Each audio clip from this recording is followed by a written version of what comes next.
Hello everybody and welcome along to our fourth event of the 2024 IMSA WeatherTech SportsCar Championship season.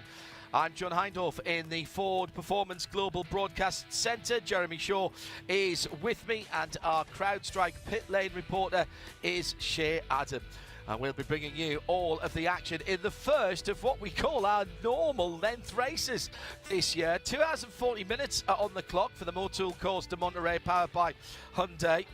And that, interestingly, comes after our two longest races of the season, the Rolex 24 at Daytona, the Mobil 12 hours of Sebring, and our shortest race of the season, which was on the streets of Long Beach a couple of weeks ago. The weather has been absolutely brilliant and very kind to us, with virtually no chance of rain. We're situated just off the coast, Monterey, the closest major centre of population, or Salinas, I suppose, just down the highway the other way. 2.25 miles, 11 corners on what is a phenomenal race circuit. It's got a bit of everything. Over the top of the rise, down into the ready hairpin, turn 2, then through 3 and starting to climb up through turn 4 and 5, 6, up the rear hull straight, which is a little bit of a curve actually, to turns 8 and 8A, which nobody calls turn 8 and 8A, that's the corkscrew. It is one of the most iconic pieces of racetrack, not just here in the US, but anywhere in the world. Then plunging down left-handed through rainy, through turn number 10, which has got a real huge amount of banking in it, and to the slowest corner on the circuit down at turn 11, which leads back onto the start-finish line. And we will be breaking records today. Let's get down to Shea Adam, our CrowdStrike pit reporter, to make sure that the pit lane, first of all, Shea, is all clear. It's all clear, and it's just me and the pit lane officials down here, and oh yeah, the teams and co-drivers and all that stuff too. But yes, no cars, so hopefully we stay that way until our first round of stops and everybody makes it in clean and green. So that is good news. Jeremy Shaw, Sebastian Bourdais has another Cadillac pole position, and what a pole position that was. Yeah, a great lap yesterday and a thrilling qualifying session. It was just a tenth of a second he had over Pipo Derani to break the Brazilian's string of pole positions that he had this season. All three other races he started from the pole, but he didn't win a race. So the Whelen Cadillac racing team come up 31. They're hoping that second place on the grid will transfer into a victory at the end of the day. The other car, the rivals at Cadillac, the other Cadillac, of course, they started third in the last race at Long Beach, but came through to win it. And they are also the defending race winning champions here at this track as well. So they're looking for a repeat. So since the last time we were here, the whole circuit has been repaved, and plus we've got a new bridge over the start finish line as well. You can tell those of you that are here that you're already enjoying the new infrastructure, but it has seen a huge change in the lap times. Here's our Porsche keys to the race. It's a relatively short lap. Penalties will hurt you here. It's about 28-30 seconds for a drive-through, plus any time you've got to stop on top of that as well. It is our first 2 hours and 40-minute race, so a slightly different strategic look for this race. Having patience in traffic is going to be really important. The racing line has rubbered up with the Michelin rubber this weekend, but offline it's a little bit dicey. And the tyres, well, the tyres, amazingly enough, there is more grip, more mechanical grip, so they're not working anywhere near as hard as they would have been in the past. And Jeremy and I in Michelin Countdown to Green were just debating whether we might see some people not change all 4 and therefore give themselves a little bit quicker turnaround in the pit lane. That will all depend on how much VP Racing fuel is going in, of course, because you can't fuel and tyre at the same time. It's 2 Cadillacs on the front row, 01 and 31, Sebastian Bourdais and the very rapid Brazilian Pipo Derani. Then BMW in the shape of Philip Eng in the number 24. The number 6, Mathieu Jaminet, is the best of the Porsche Penske Motorsports, the 963 in 4th position. Row 3, BMW again with the 25, and the number 7 of Dane Cameron is the second of the PPM 963 Porsches. Ricky Taylor and Louis Delatraz, 10 and 40, are the 2 Wayne Taylor Racing Acuras. They share row number 4. And finishing off the GTP field, Tymon van der Helm for the bright yellow JDC Miller 963, alongside Ben Viscal, making his debut for Proton competition in the black and gold number 5 Porsche. And GTD Pro, Nicky Katzberg has a Porsche lockout on the front row with Antonio Garcia 4 and 3 alongside. And in GTD, it's Danny Formal for Wayne Taylor Racing in the Lamborghini Huracan number 45 with the record-breaking 557 Patrick Gallagher Turner Motorsport BMW. When they cross the line, Will Turner and Turner Motorsport will have the most professional race starts of any team in the history of the BMW brand. That's a few moments away. They'll go green in a moment as we go green at the front of the field, and the 2 Cadillacs streak away down towards the first corner, and they're still too wide. Nobody breaking ranks there, and Turner Motorsport have started their 557th race. They become the team with the most race starts for BMW in history, as at the front of the field, Sebastian Bourdais has converted from pole position in 3rd. Philippe Eng looking pretty racy there, and the 2 Porsches battling between themselves as well as they go through turn 5 to climb the hill for the first time. Nice clean start there, John, but Sebastian Bourdais, he was having to work rather harder than he would have liked to keep Pipo Derani behind him. Just manages to do so, but Derani, they're still weaving around as they go up the Bobby Rahal straightaway up towards the corkscrew, trying to get some proper heat into those Michelin tyres. Coming down through Rainey for the first time, over 100 miles an hour through turn 9 Rainey curve, up to nearly 130 before breaking down and going all the way down the gearbox to first for the left-hander at the end of the lap. Well, I'm encouraged by that, but I think that was a pretty decent opening lap. A little bit wide for Bourdais in the corkscrew, but the leader managed to keep some semblance of his Michelin tyres on the track, just about. Yeah, that's going to be all right. Still had the left-hand side Michelin's on the red and white curve.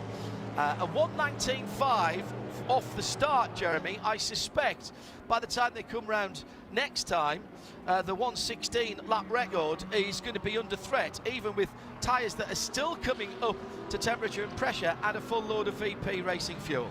Yeah, true that, and it was interesting to see those 2 Penske Porsches very, very close together as well. Huge battling going on in GTD.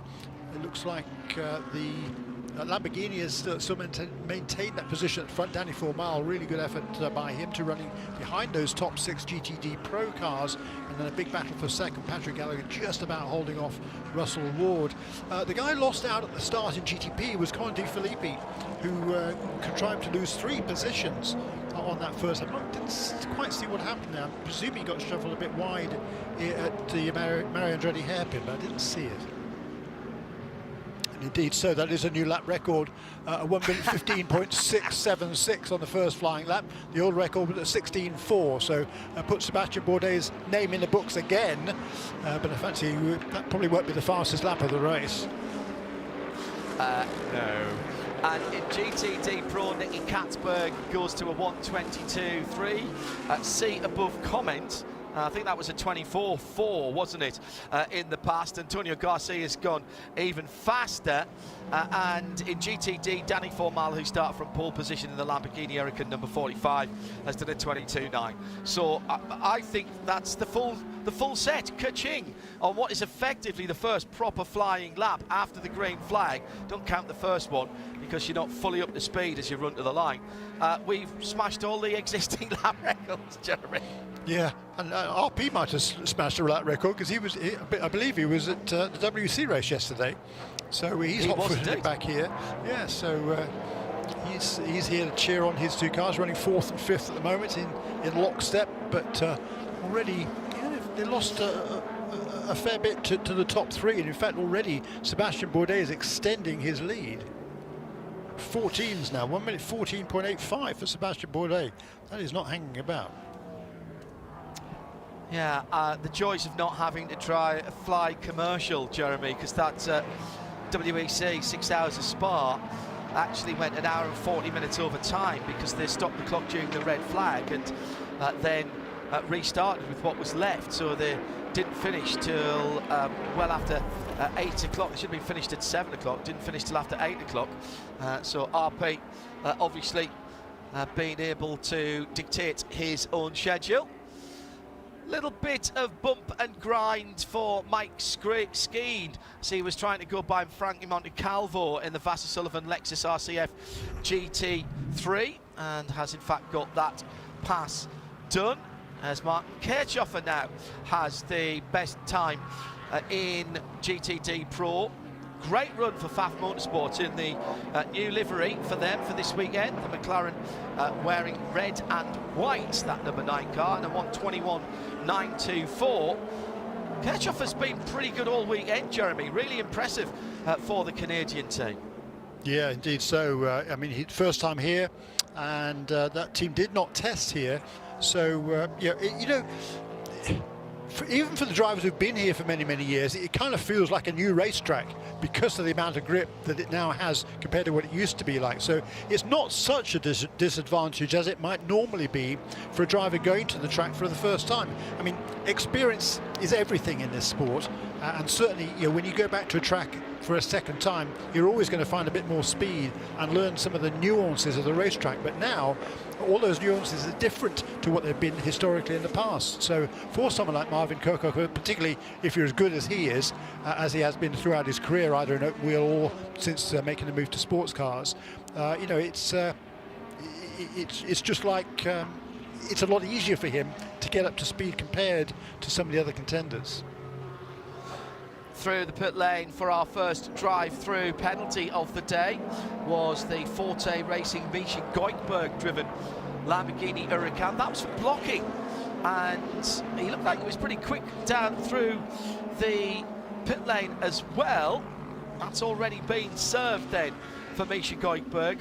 Also incident responsibility 32, Mike Skeen, for that hip and thigh, hip and shoulder, with the number 12 of Frankie Montecalvo. However, he's got away with a warning on that, but that presumably will be his final warning. Hello to Chris Suku, who's watching and listening in the UK. Steve Tadman, how great to have IMSA back.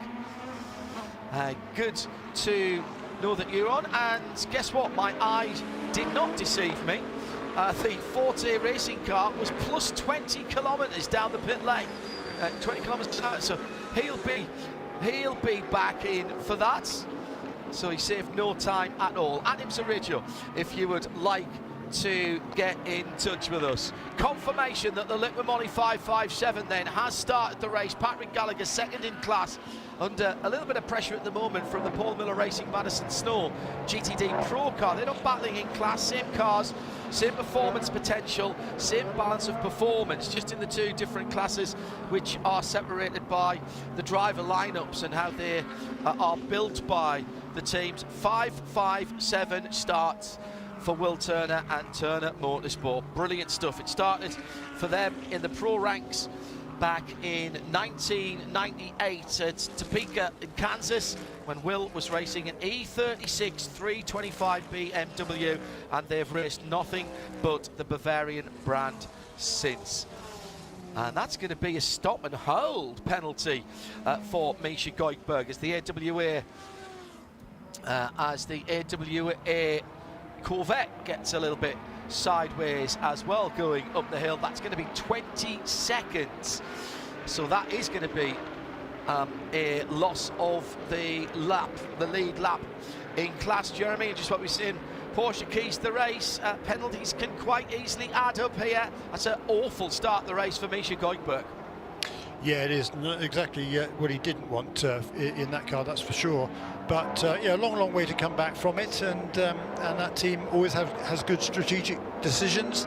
and there's plenty of pace, particularly from Laura Spinelli for the final stages of this race. Interesting up front, Sebastian Bourdais, he's continued to extend his lead by a tenth or two each lap now, 2.6 seconds last time around as he completed lap 7 for our race leader over Pipo Derani, who has edged just a little bit of a gap finally over Philipp Eng, who now is coming under intense pressure from those two Porsches. They were more than a second, or we're actually almost 2 behind the BMW, but now they're caught up right with him again. So the pace is there, the gaps are evening out between most of those contenders. There was a new fastest lap of the race, however, a couple of laps ago. That was by Conor De Filippi, who lost that ground on the first lap at number 25 car running in 8th position, but has set the fastest lap at a 1:14.3. That's Jeremy Shaw. I'm John Heindorf. Good to have you company for Performance Global Broadcast Centre, bringing you all of the action from the IMSA WeatherTech SportsCar Championship here at the Tech Raceway, Laguna Seca. Down through the gearbox for Dane Cameron, then into the final corner, all the way down to first. And the front runners are already in traffic.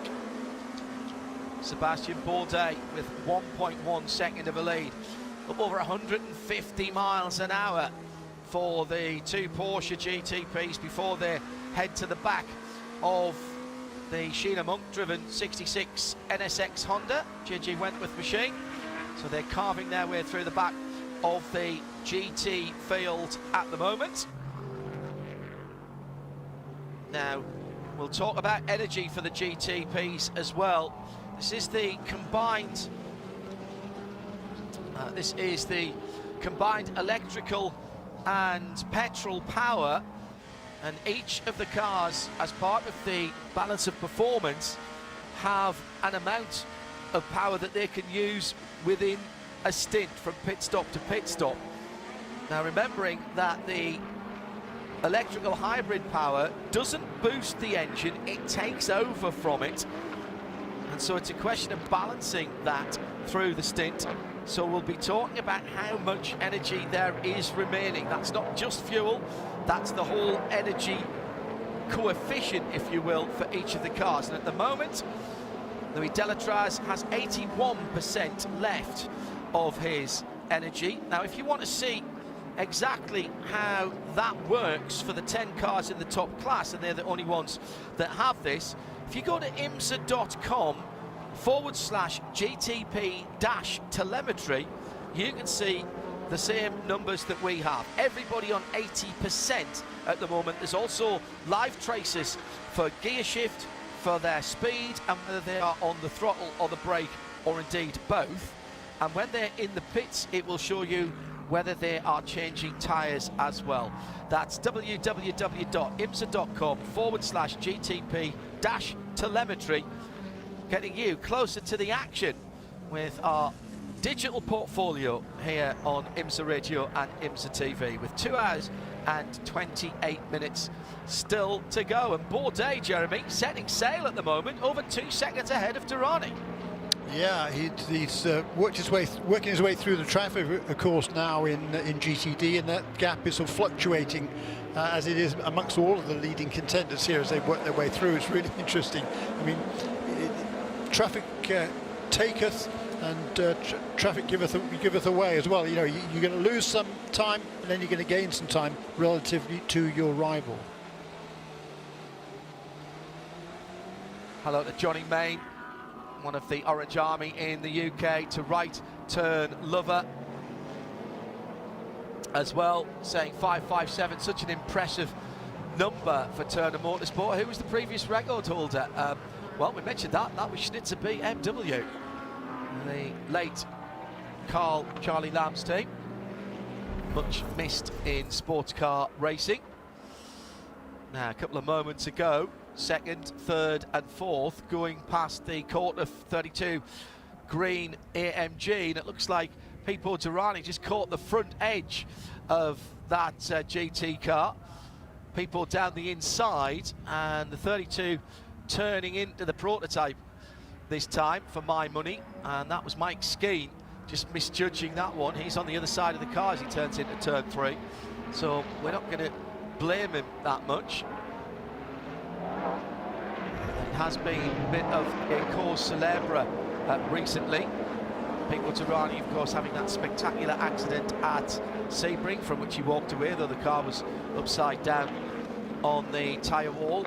And on Saturday, yesterday, a similar car from Chip Ganassi Racing at Spa dipped the back of a prototype Porsche, wiped the nose of the 31 WRT BMW, and got airborne halfway down the Camel Straight with Earl Bamber on board. Earl's fine, by the way. The car needs some remedial work, and Earl's been assessed a 5-grid place penalty for the next WEC race, which of course will be at Le Mans.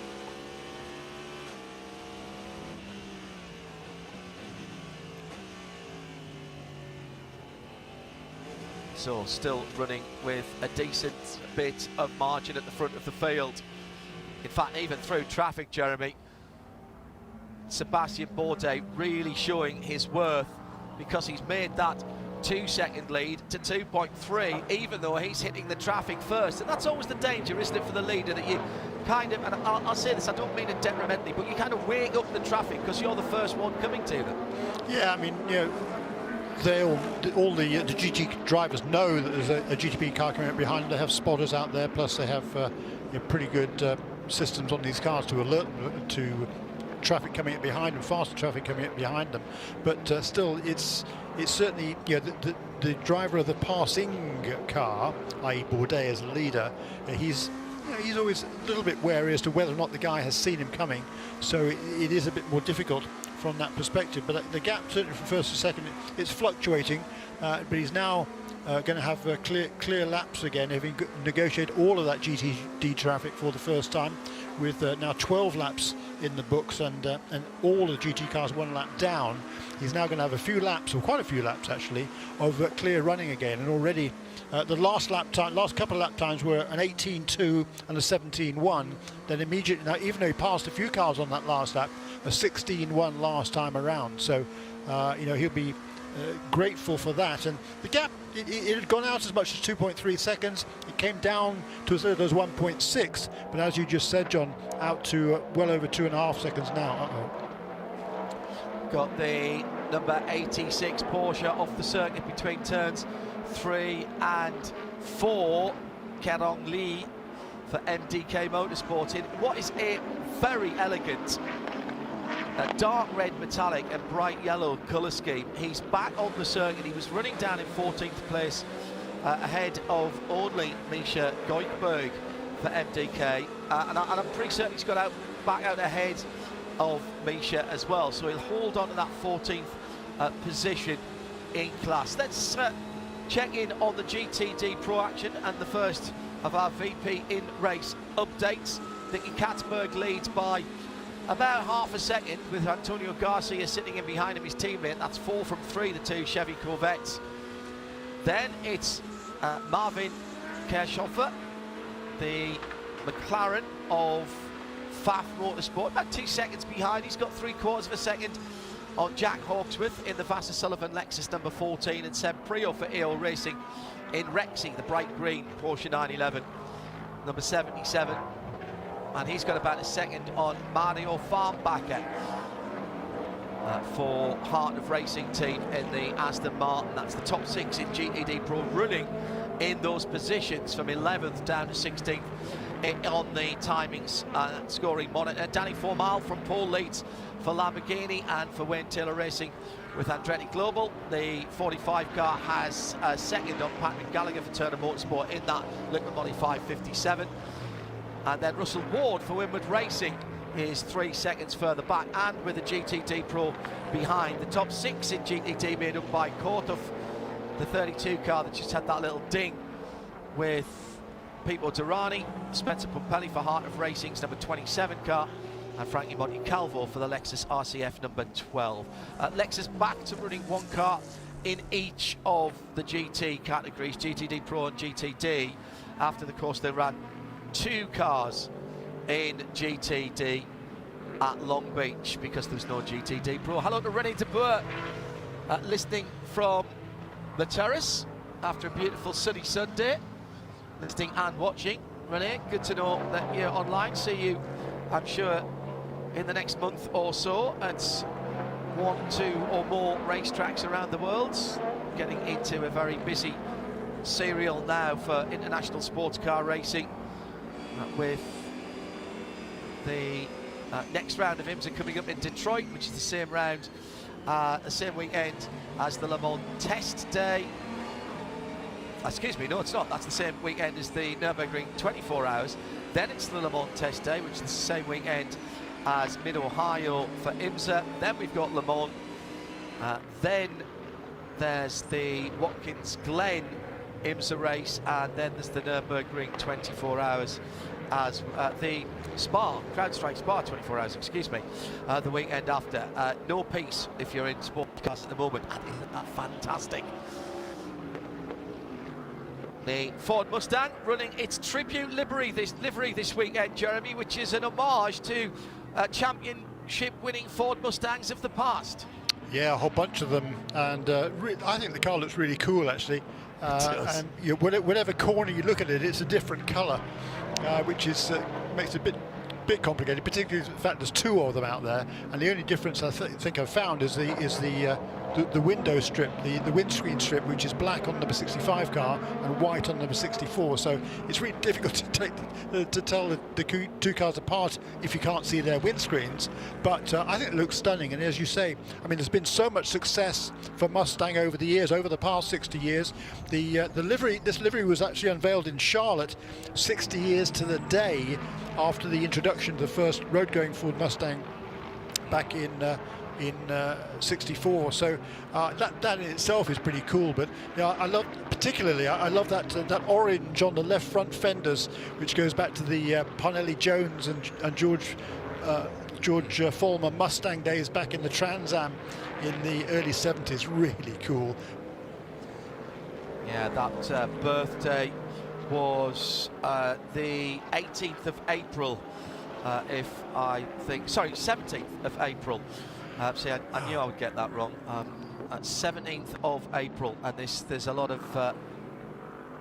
going on in this anniversary year, as you might imagine. That car has had a little bit of a makeover as well, technically, in the early part of this year. You'll remember we had a couple of incidents in more than one series actually, where the rear boot lid, the trunk lid, kept folding up and causing them some aerodynamic problems, and also it was a little bit of a safety issue, and also they couldn't keep the diffuser underneath the back of the car on the car. Now that diffuser was designed to be quick release, and it was rather releasing itself too quickly if it got a little bit of a tap, and Ford had applied a Multimatic, had applied to IMSA and to the FIA ACO for the WEC to change the homologation. The homologation's like the technical passport for all these cars, and they have to comply to that every time they come to the track. That is put before the series and the sanctioning bodies before the car is allowed to race. And there is a process, it's called a RATA, having made a mistake, an error, where for safety and reliability issues you can make changes within the homologation, and that's what Ford and Multimatic applied to do. There's been some strengthening on the boot lid, the trunk lid, there's been some extra latches put on there, and there's been a change in the way that the under tray at the back of the car is fitted to try and mitigate the problems that they had early on. And in fairness, since that's been done, there's been no real occurrence of that problem.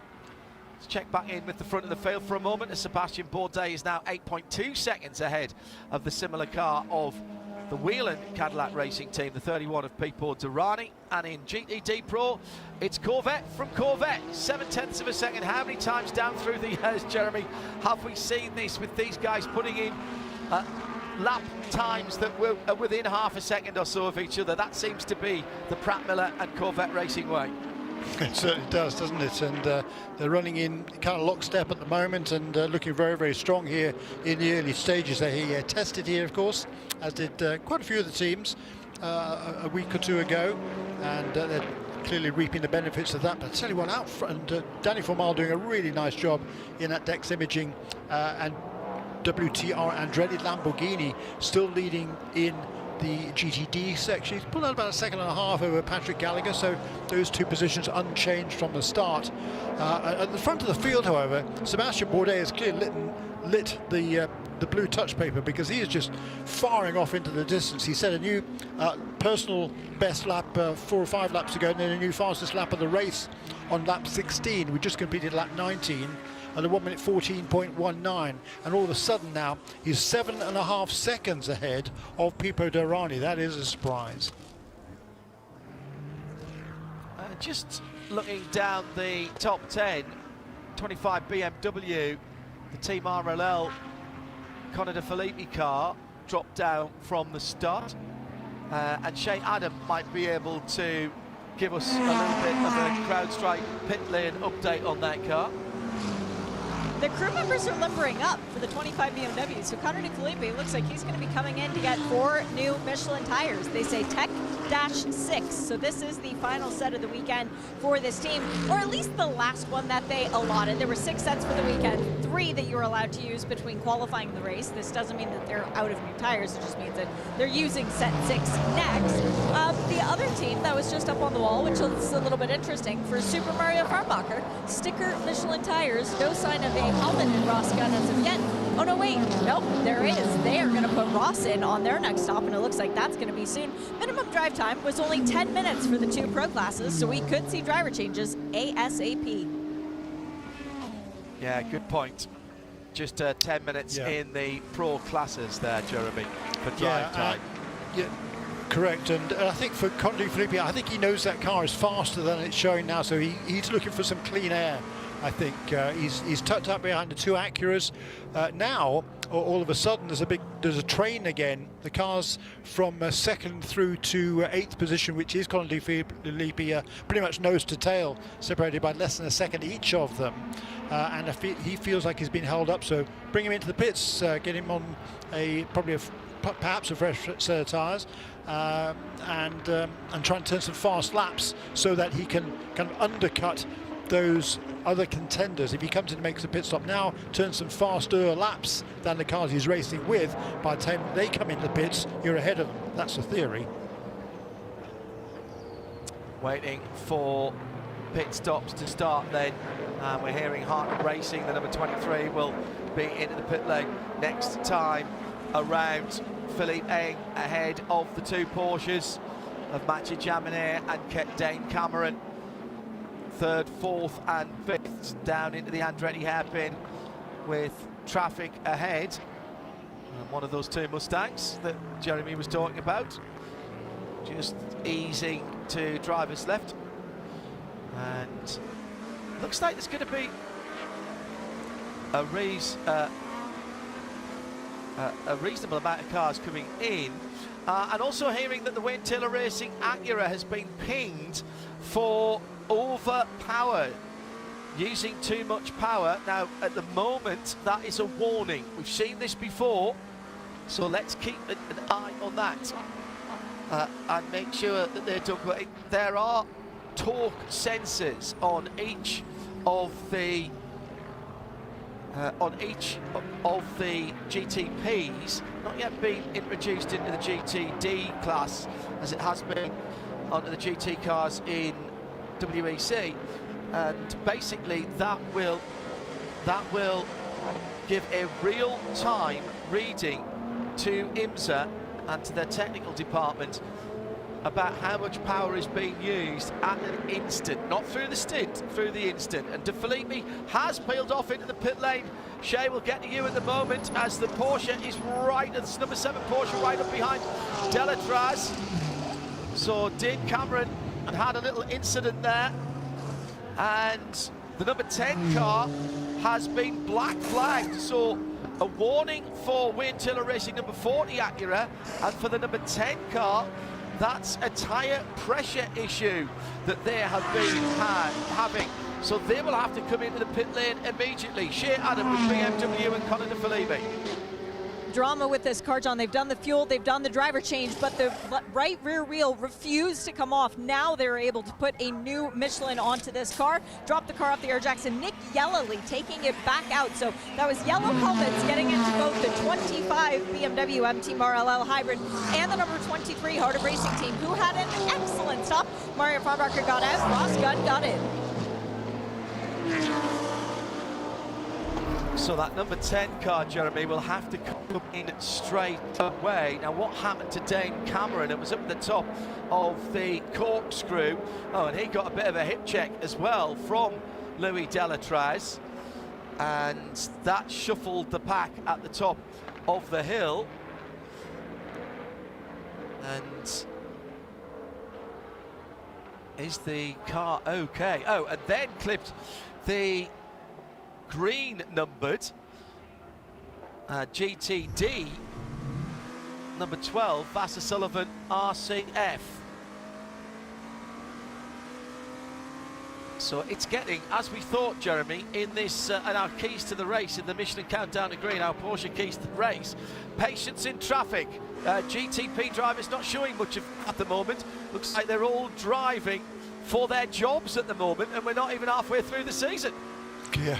True that, and well, they are, because it is so intense. Everybody wants to be driving these cars, don't they? I mean, every professional driver wants to be driving a GTP car or a hypercar these days. So there's a great future there for these drivers, and proper pay being bandied about these days. And here's a number 20.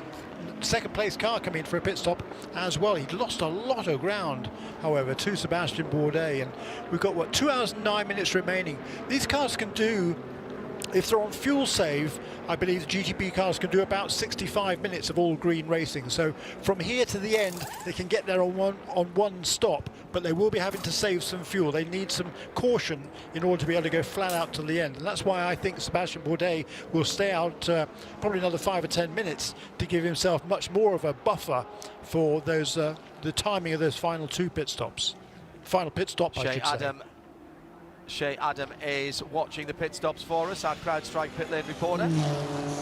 Fuel and right side tires for Pippo Durrani as he stays aboard the Whalen Engineering Cadillac fuel, and 4 tires as well as a driver change for the number 10 Konica Minolta Acura. The Wayne Taylor with Andretti crew did a phenomenal stop. They got all 4 tires changed before the car was even close to being done with the refueling. That's exactly as you would like it. Pippo waiting for the refueling. They had time to do 4 tires for the 31. They elected not, and now it's Philippe Albuquerque, the 10, to take this one to the end.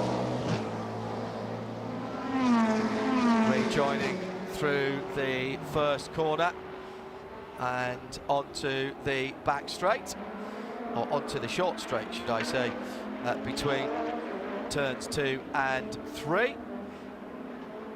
And so the strategy has begun, Jeremy, and don't forget that number 10 had to come in because they had to fix the tyre pressure. So presumably what they'll have done is taken off the offending set of tyres, Jeremy, and put on a new set of Michelins that were pressured correctly. Yeah, presumably so. That's not what that team needed. Yeah, tyre pressures and Acuras. Yeah, let's not go into that one from Daytona last year. Completely different issue. Presumably, but yeah, that'll be costly, of course. That pit stop. I mean, yeah, it wasn't.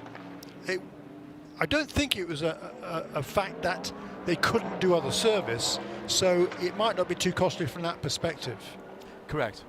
Yeah, absolutely. But they are right now at the tail end of the lead. Yeah, it's effectively a mechanical black flag. So you can do the other service there so long as you fix the bit that needs fixing. And Sebastian Bourdais then putting a lap now on Philippe Albuquerque as he goes through. And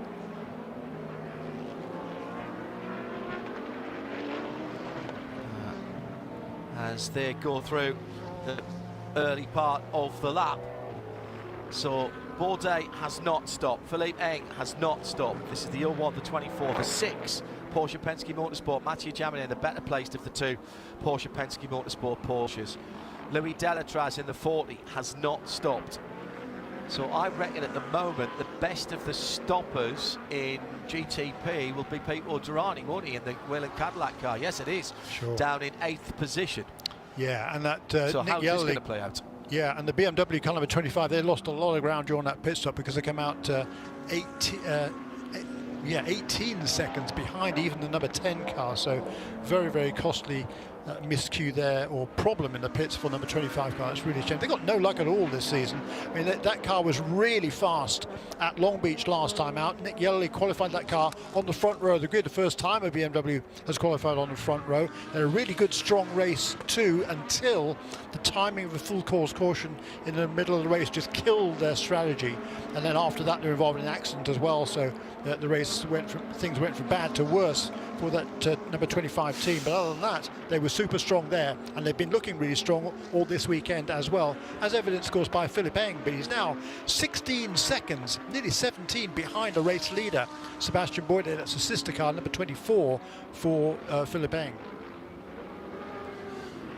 And Danny Formal continues to lead in GTD, and he's been pushing the outer edges of the envelope for the last few laps down at the right-hander at turn 10, at least on the exit of that. He's put his Michelin tyres in the dirt at least a couple of 3 times that I've seen. So Bourdais by 17 seconds from BMW's Philippe Eng in second. All one from 24 from Jaminet in third for Porsche. In GTD Pro, it's the 2 Corvettes, 4 from 3, separated now by just on a second. Marvin Kerkhofer for Pfaff Motorsport is 3 seconds further back, and a further 4 seconds back in fourth. Jack Hawksworth for Lexus number 14, Seb Prio for AO Racing makes up the top 5. In GTD, Danny Formal by about 2 seconds from Patrick Gallagher, who has the fastest GTD lap of the race for Turner Motorsport, 5.57, the Liquid Molly car, and third in that class, Winwood Racing's Russell Ward. That's your VP Racing in race update with just over 2 hours and 4 minutes to go, and it's hotting up again behind Sebastian Bourdais. He's gone. I mean, he has checked out, but for second, third and fourth, it's a lot more interesting with the Mathieu Jaminet, Louis Delatraz, Dane Cameron and Philippe Eng all having a bit of a battle at the moment. Yeah, I mean, Bourdais is just he's making everybody look silly, quite frankly. I mean, he's just pulling away at will. 1 minute 15.0 last time around for him. Nobody else. The one other car was in the 15s. That's Ben Viskel, actually, in the Proton car number 5, turned to 15.5. Everybody else in GTP turned in 16s or 17s. Some of them working their way through traffic, admittedly, but still, he is just leaving everybody far, far behind.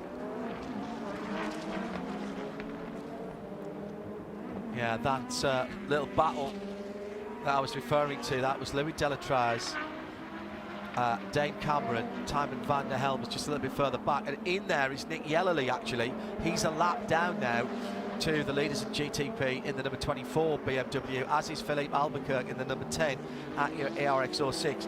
They will be looking to go very, very, very long here and try and get a lap back. Who will? Those 2 cars like that. I mean, they've already made their stop, obviously, and the others haven't. Exactly. But yeah, Nick Yellerly is pretty quick. His last lap around was 15.2, and he's closed in the last 2 laps. He's closed almost 3 seconds on the number 10 car, Philippe Albuquerque. Both of those 2 cars then 1 lap down to Sebastian Bourdais.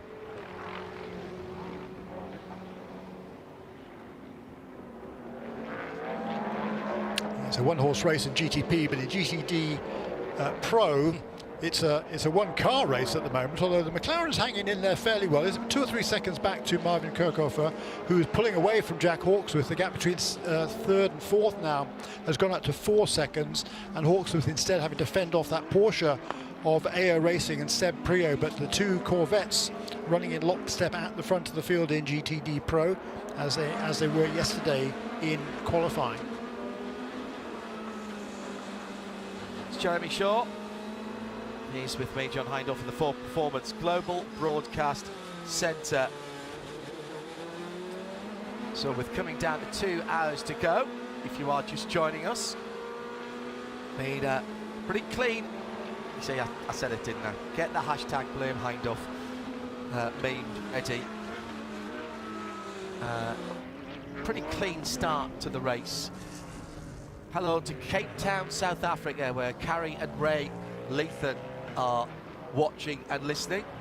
All rouge to the corkscrew. What a great weekend of sports car racing you've brought us. And loving the new telemetry graphics on the world feed. Thanks to our IMSA technical and NASCAR Productions graphics team. Thank you for pointing that out, Rick.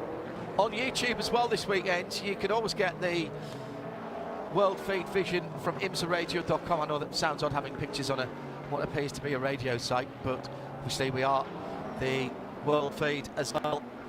And the live video is at the top left-hand side of the homepage. But if you've got a smart telly and a YouTube app, you can jump on there as well.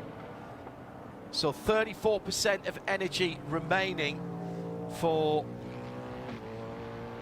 Sebastian Bourdais. So he's done 31 laps at the moment. That would suggest he's got quite a bit more to go. Another little off-track moment for the MDK Porsche. That gets back on again. That's Keron Lee behind the wheel of that car, if I remember rightly. Just as the latest change of positions amongst the privateer Porsches. Was that last time around? No, it must have been a lap or two again. Number 5 car ahead of the number 85. I missed that.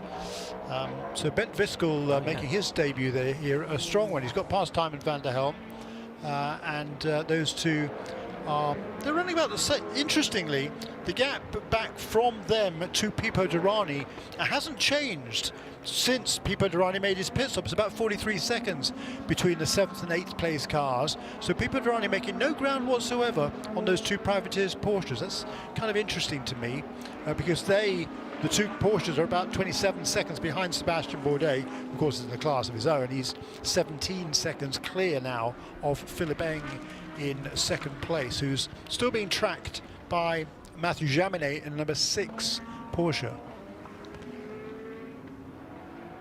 So that little flurry of action in the pit lane. Head to our CrowdStrike pit reporter, Shay Adam, and find out who is looking most likely. That's clearly strategic early on for some of those GTP teams. Shay, they've taken themselves out of the fight for the moment. They'll be looking for that to come back later on. What else are you hearing down there on the lane? I'm waiting for Rexy, because our favorite dinosaur is supposed to be coming into the pit lane, and poor Lauren Heinrichs has been standing on the pit wall for about 5 laps now, as well as the rest of the AO Racing crew, with honestly tires in hand, the fuel gun in hand, everybody ready to go. And now they're starting to look a little bit more casual, because it seems like it's going to be a few more laps before Seb decides to relinquish the reins of the mighty dinosaur. And as soon as I say that, they get spoiled right back into attention, and Lauren is told, you're not allowed to sit down, stand back up, son, you're going to be getting in a race car here soon. Manny Franco just been off track for Conquest Racing. There, 396 Ferrari. That happened just a few moments ago as he was coming through turn 6 and heading up the hill. And he's managed to get that car pointing back in the right direction. The red and white 296. No harm, no foul, I think, as he carries on. Meantime, battling in GT continues with a, was that a position change there? Brendan Arebe and Spencer Pumpelly having a bit of a scrap.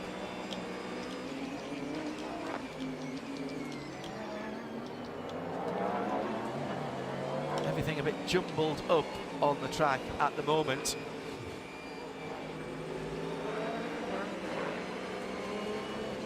At IMSA Radio if you want to get in touch with us.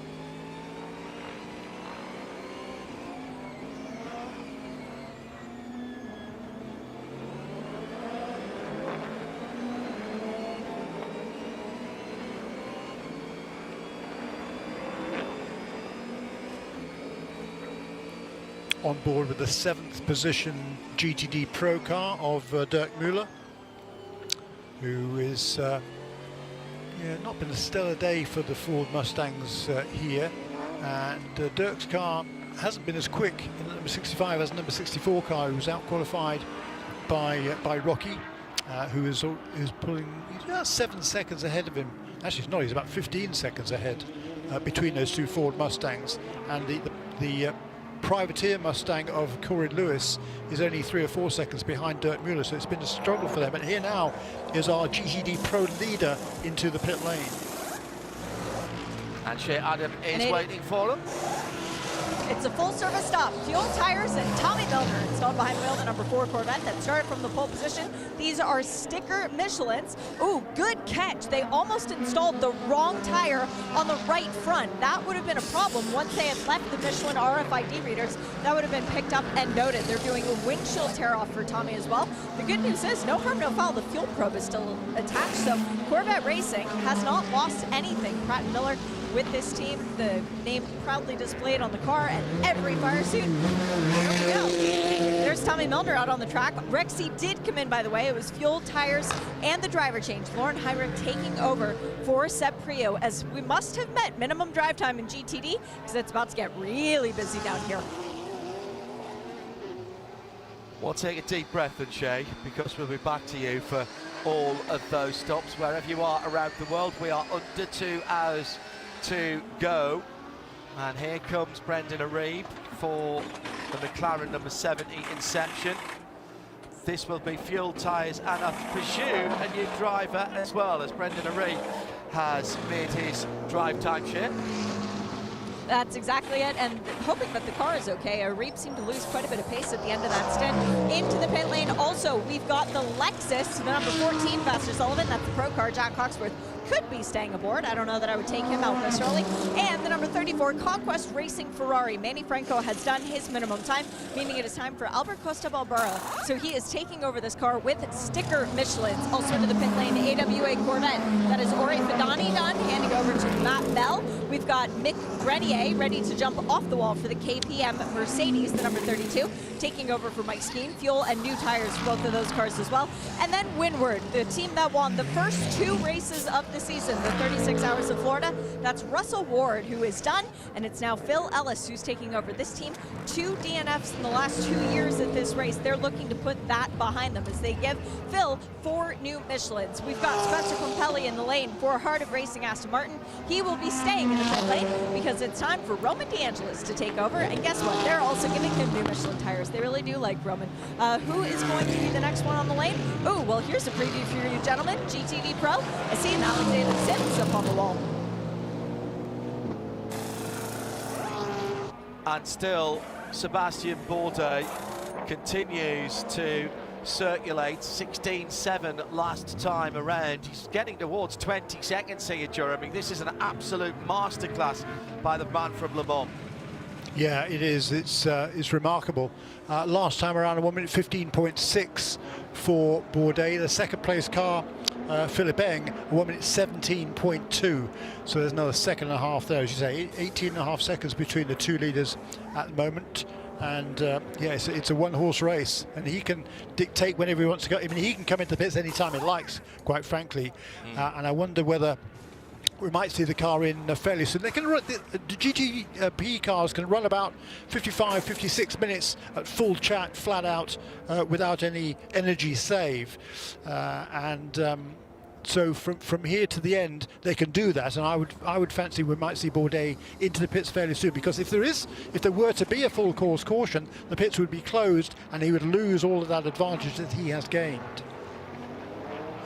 To go back to Shea Adam, she's got the 55 Ford Mustang in, and that is Corey Lewis coming in out of 4th position, and you've just had the turn a little Molly car as well.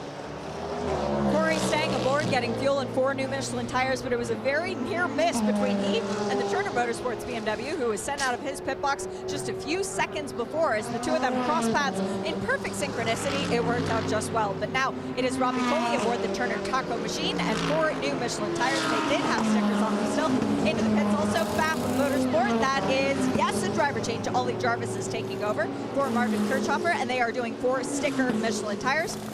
And also Wright Motorsports was into the pit lane. Adam Adelson doing a great job in his opening stint for the 120 Porsche, handing over to Elliott Skier. And just a little bit of fun for you gentlemen.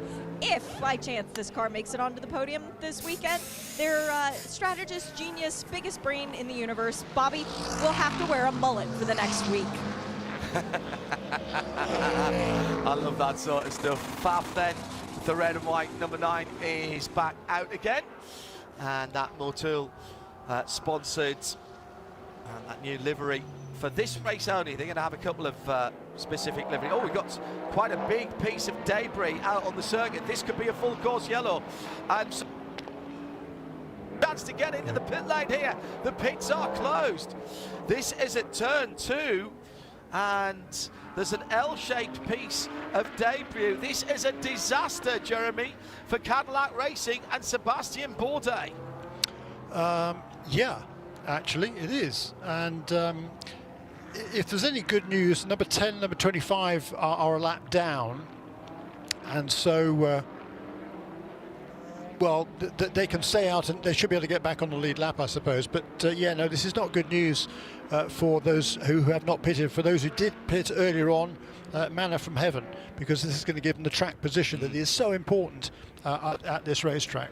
I'm surprised that Cadillac Racing didn't bring Bourdais in. I mean, the last couple of 3 laps, they could have brought him in. He could go flat out to the end with no fuel concerns whatsoever, and it was a risk they were taking by staying out there, and it's backfired.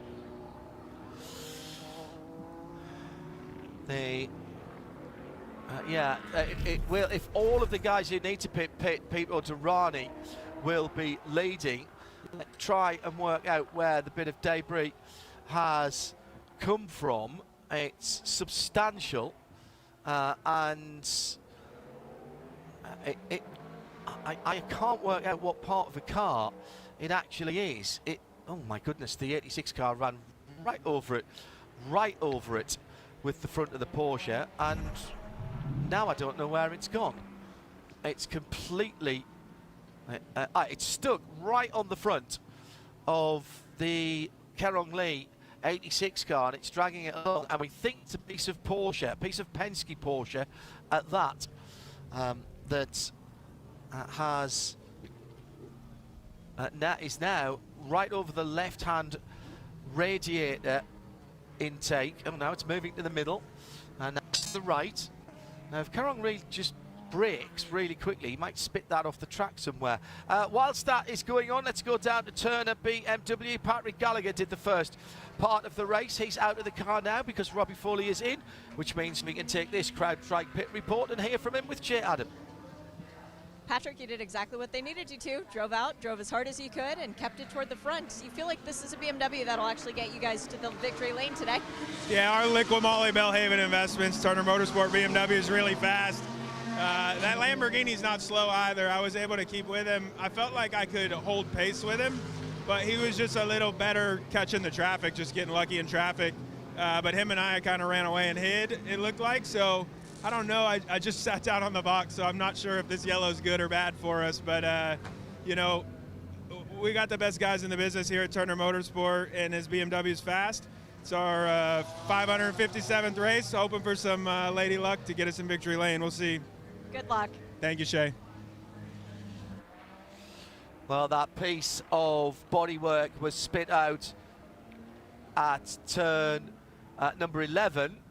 Slightly less of it, in fairness. It's a fairly substantial piece of carbon fibre, as I said, which seems to have come off a Porsche, and ironically, or coincidentally, it's been picked up by another Porsche. This time the Porsche Rapid Response vehicle, a new 2024 Porsche Cayenne. Wave buys have just happened, or should I say pass-arounds, Jeremy? Explain that for us, please. Yeah, so for those of you not familiar with the IMSA-WeatherTech SportsCar Championship, multi-class racing, and in order not to inconvenience or destroy the races of cars in the lower classes from GTP, cars that have not been lapped by their respective class leaders, and i.e. that's anybody trapped in between the safety car at the front of the field and the class leader, which in GTD is a number 3 car. All those cars in between can go past the other GTP cars, past the safety car, and pull around to the back of the field to take up their rightful positions where they have earned during this race, so they're not inconvenienced by the timing of this full course caution. So the cars from number 557, the Patrick Gallagher, we just heard from Patrick Gallagher, he was trapped behind the safety car, but that car now, with Robbie Foley at the wheel and all the cars behind it, or a bunch of the cars behind it, Michel Goikberg, Philippe Ellis, Michael Grenier, Roman DeAngelis, and at least, I think, I'm not sure about Roman DeAngelis actually, he might have been lapped by the number 3 car, but all those other cars can go around to the back of the field, and then the pits will be opened, which is the case right now, and GTP cars can come onto the pit lane. Those that were a lap down in GTP, Philip Albuquerque and Nick Yellowly, likely will stay out, so they can go past, and then before we go back to green again, once the pit stops are completed, they will be back on the lead lap with the other contenders in GTP. Shea Adam, our CrowdStrike pit lane reporter, has 8 of the 10 GTP cars in the pit lane. And it is fuel and tires for everybody down here. Michelin is going to be very happy because everybody is doing new rubber. Seeing a couple of driver changes. I did see the number 85 did put Richard Westbrook behind the wheel, so JDC Miller Motorsport with Timon Vanderhelm out. It looked like Jimmy Bruni's helmet jumping aboard the number 5 for Proton competition. First car back off and away. No surprises to anyone. It's Whalen Engineering with Pippo Durrani, who had needed less fuel than anyone else, and he did take left side tires that time. I think my eyes were not deceiving me. Last car in the pit lane though, very rarely that I say this, it's a Penske Porsche. Also coming in for a second time, the number 31 Whalen Cadillac, and they put Jack Aiken in that car. That was one of the cars that stopped really early, but of course, Jeremy, they'll get out quickly, and they have, I think, got out first because they needed far less fuel than everybody else. Exactly right, yes, and that's, you know, yes.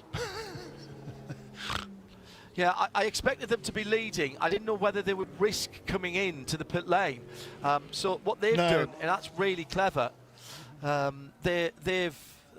they've done is basically put themselves on the same pit stop strategy now as everybody else, but because they were in just 18 laps ago, then they've been able to turn that car around a lot quicker than everybody else. Correct, and now they have track position, and they're on, as you say, they're good to go with everybody else. All of the GTP cars will have to make one more pit stop before the end of the race. The number 10, number 25 car still a lap down. They will get the wave around before we go back to green, then they will make their pit stop. So they at least will be back on the lead lap, but they'll still be right at the back of the pack, and potentially, depending on when we go back to green, might not even have caught up to the back of the pack before we go back to green flag racing. But now, full-scale pit stops for GTD and GTD Pro. A lot fewer cars down the pit lane this time, as we had the number 3 Corvette. Alexander Sims was on the wall before we got to that yellow. He is now being installed behind the wheel of the number 3 Corvette. There are sticker tires going on that car as well. No damage to the front of the 86, the MDK Motorsports Porsche, that picked up that little bit of debris that caused this yellow. So that's good news for them. They have done their driver change. It's Anders Fjord back aboard now. Carolyn Lee is out. Also in for a driver change was Forte Racing. Misha Goikberg out. Laura Spinelli in. New tires for them. First car in the pit lane was the number 3 Corvette. First car back out will be the number 23, Heart of Racing, Ross Gunn, as then comes the Corvette, and then the 45 Lamborghini. So that's Kyle Marcelli taking over the pole-sitting car from GTD. Fuel, tires, and the driver change for them. I think we can confirm that the piece of debris was from Felipe Nasr's Porsche Penske Motorsport 963, the number 7 car. From the back clip, effectively. They replaced the whole rear, not the engine deck, but the rear parts, the bits behind the rear wheels and the rear wing, all one bit. And that got a new one during that pit stop.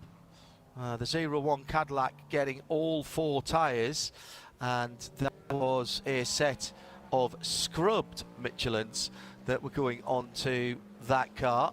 Also a set of lightly used tyres that went on to the BMW.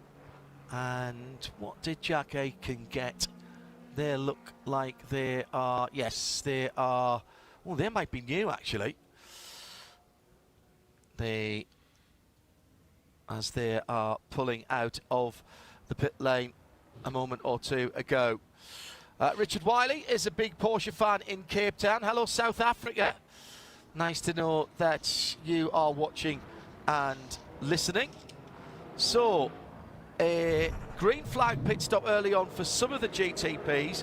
That's now all been levelled up with a yellow flag safety car pit stop and back into the pit lane again for the number 7.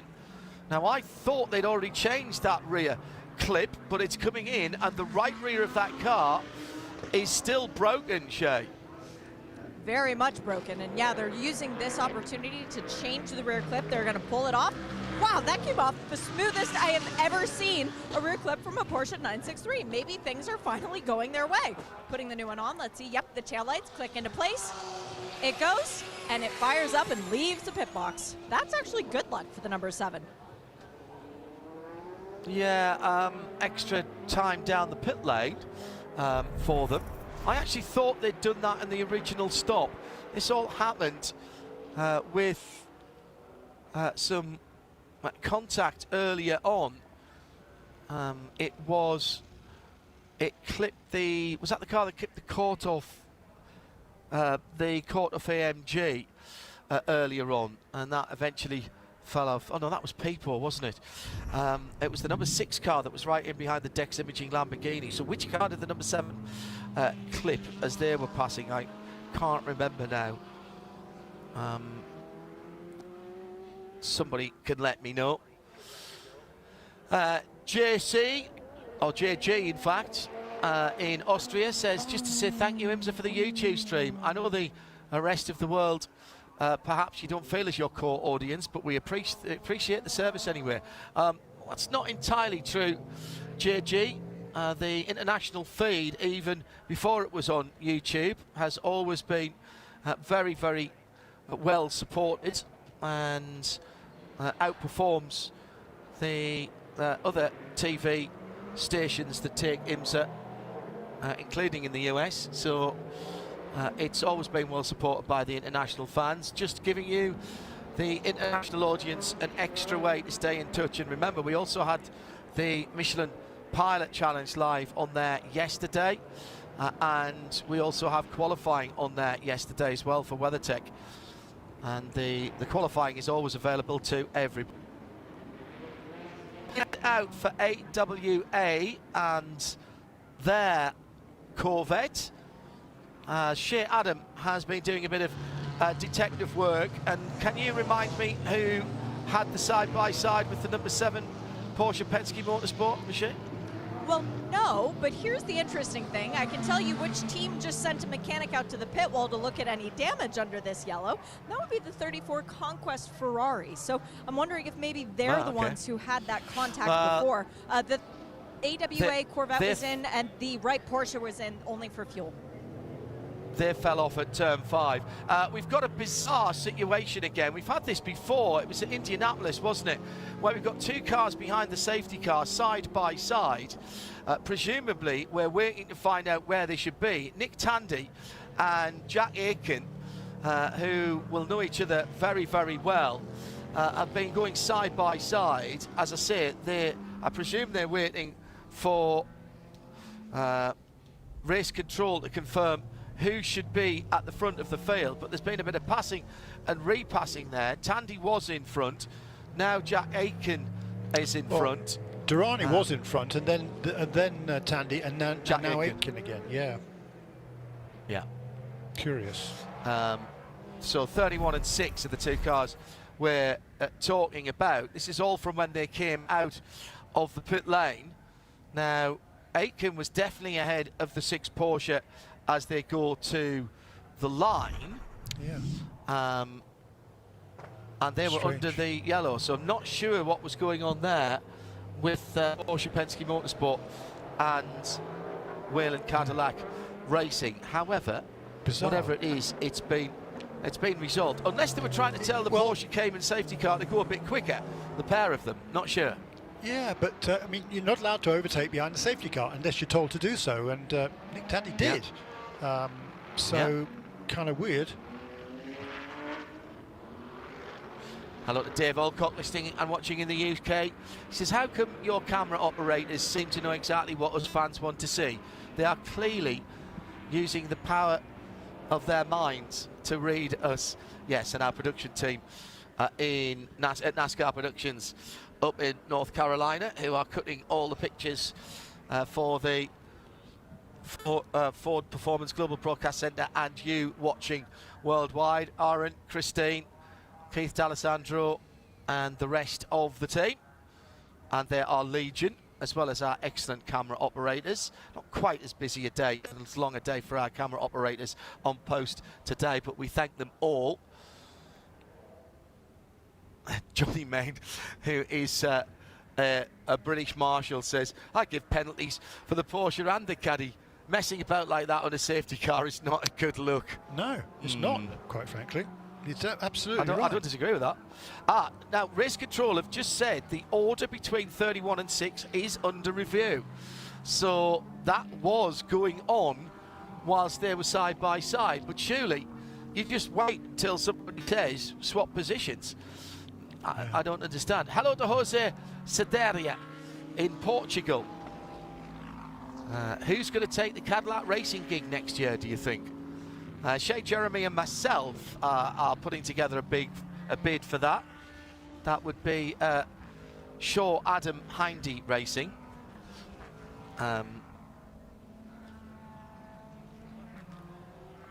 HAS perhaps. No, it should be AHS if we get them in alphabetical order. And the answer to that is write down on a piece of paper and put it in an envelope and open it when we find out. I suspect we won't find out until the end of the season. I also suspect it will very much depend what happens with the WEC side of Cadillac Racing. They'll have to run 2 cars in WEC next year. If, as the rumours, we were talking with John DeGeese of SportsCar 365 on Midweek Motorsport on Wednesday, the rumours of Wayne Taylor with Andretti are true about taking over running the 0-1 car for Cadillac Racing. They want to run 2 cars as well. So we're racking up on the chassis there already. So let's see if that is true. Shay Adam is down in the pit lane. Let's see if we can get some clarity about what's been going on through this extended safety car period. We only needed to move a little bit of bodywork, but there's been, and the safety car lights have just gone out, but there's been a bit of reshuffling going on. Well, the interesting thing is that the 31's pit box for Whelen Engineering is about 8 boxes down the pit lane because of their place in the championship. The 6, on the other hand, is right behind the 7, who is our championship leader. So when you leave your pit box, you're supposed to go from the transition lane back to the fast lane. The 6 doesn't actually have enough space before the pit exit to make it all the way back out to the fast lane. So perhaps when leaving the pit box, Nick Tandy stayed in the transition lane and felt he was fully ahead of Pippo Durrani before the Michelin RFID readers. Any car that's in the transition lane, if there is any overlap, must yield to the car already in the fast lane, but then it gets messy because what if you can't actually get to the fast lane from your pit box? So I see where the 6 would have a valid argument. Yeah, thanks, Shay. Well done. At IMSA Radio, if you want to get in touch. Hello to Jake, who is watching from Quebec in Canada and will be heading to races at Watkins Glen and CTMP. You'll be thoroughly entertained at both of those. All right, let's go back to racing. 92 minutes to go. And it will be... Oh, they've swapped them round again. So it's Nick Tandy who brings them back to the green this time around. And Jack Aitken will restart in second ahead of Renger van der Zande for Cadillac Racing after a stunning first stint by Sebastian Bourdais. BMW going down the inside of the JDC Miller Motorsport. Richard Westbrook driven yellow JDC Porsche. That was, I think that was Nick Yellerly, was it, in the number 10. Everybody back on the lead lap in GTP, and Frankie Montecalvo led the GTDs to the line, having leapfrogged all of the GTD Pro, as we will have a penalty for working outside the pig box. That's not the first time we've seen that this weekend. This one's been assessed on MDK Motorsports Porsche, the 86 yellow and red car, and Anders Fjordbach will be back down the pit lane in a wee while. So nice race by Tandy. Hello to... Wait a minute, what happened here? Yeah, they swapped round before we went back to green, yeah, Jeremy. but they've switched again now, and I missed that. No, they came to the line with Nick Tandy leading. Correct. Oh, sorry, they got, I think, so Jack Aitken's gone back past them now, has he? Correct. Well, that's not on the timing screen as yet. Oh, there it goes. Yeah, you're right. Sorry. Apologies. It's the second of the Cadillacs that's behind him now. I'm thoroughly confused by all the swapping and changing behind the safety car.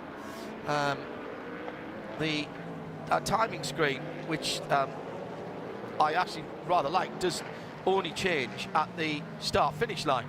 And so if we can't see it, then it hasn't happened, actually. So Jack Aitken then back at the head of the field after all those shenanigans behind the safety car. It was Nick Tandy that led them to green, however.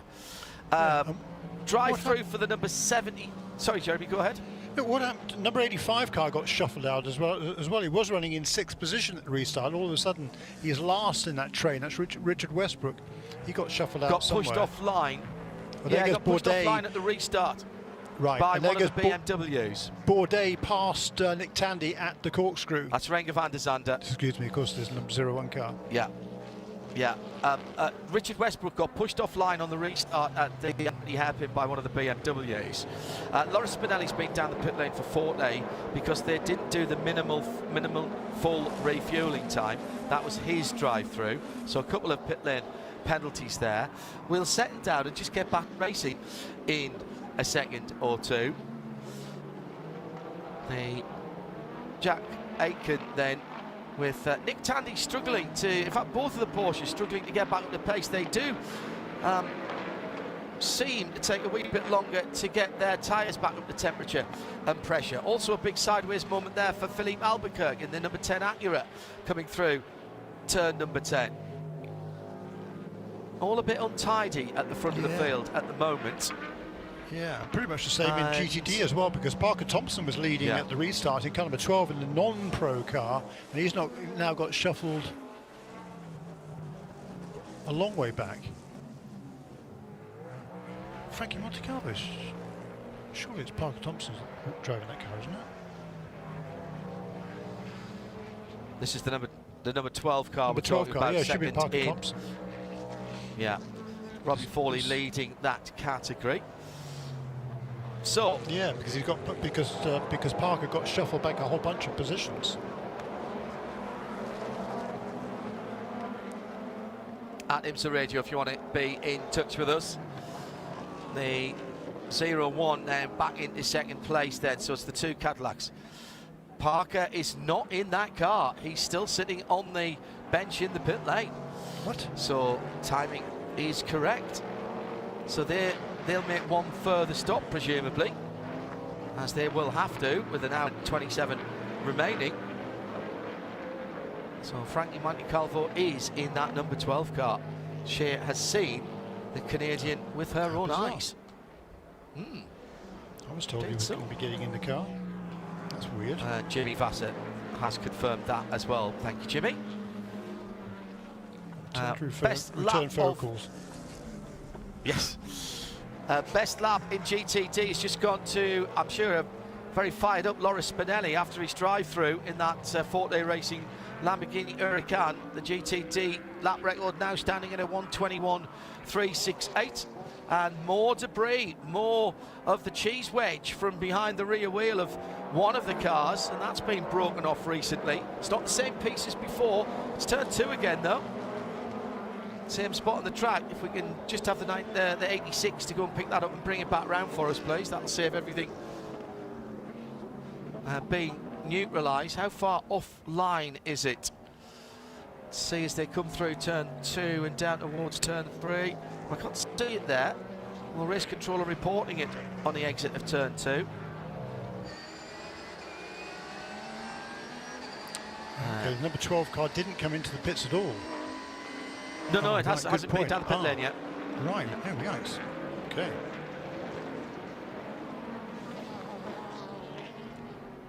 New GTD Pro lap record. New tyres for A.O. Racing and Lauren Heinrich. 1:21.2. So the lap and the performance reset again. Drivers telling us that the tyre wear was nowhere near what it has been, but still a new set of Michelins are still a new set of Michelins, or a less used set of Michelins, if you like. Hello to Tilly, who is watching and listening in Kettering in North Northamptonshire, thoroughly enjoying the racing so far. An epic weekend this weekend with a 24-hour race, a 6-hour race that turned out to be actually closer to 12 hours from start to finish. Friday, Saturday and Sunday, as well as the racing as well for our RSL teams, Radio Show Limited, connecting you with endurance motor racing. We've got it covered for you around the world.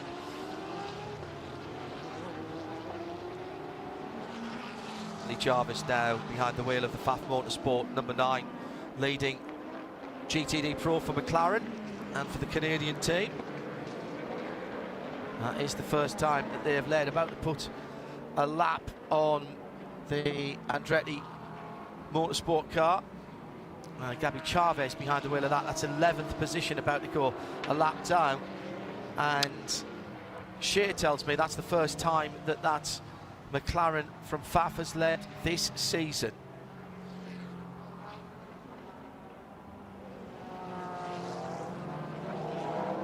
Laura Spinelli with another fastest lap in GTD. He is still on the back of the lead lap, despite that drive-through.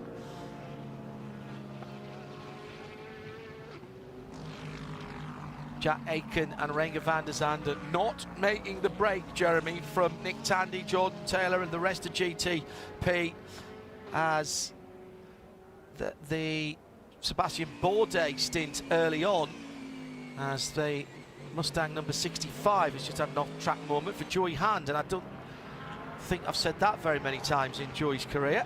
That was at turn 5.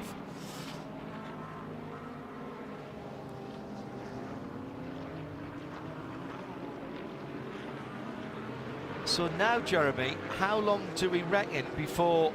You say you thought the GTPs can go about 50 minutes, 50 minutes? 5-6 minutes. They go 50, counting now at the end of the race. Yeah, 55, 56 minutes they can do flat out. Okay.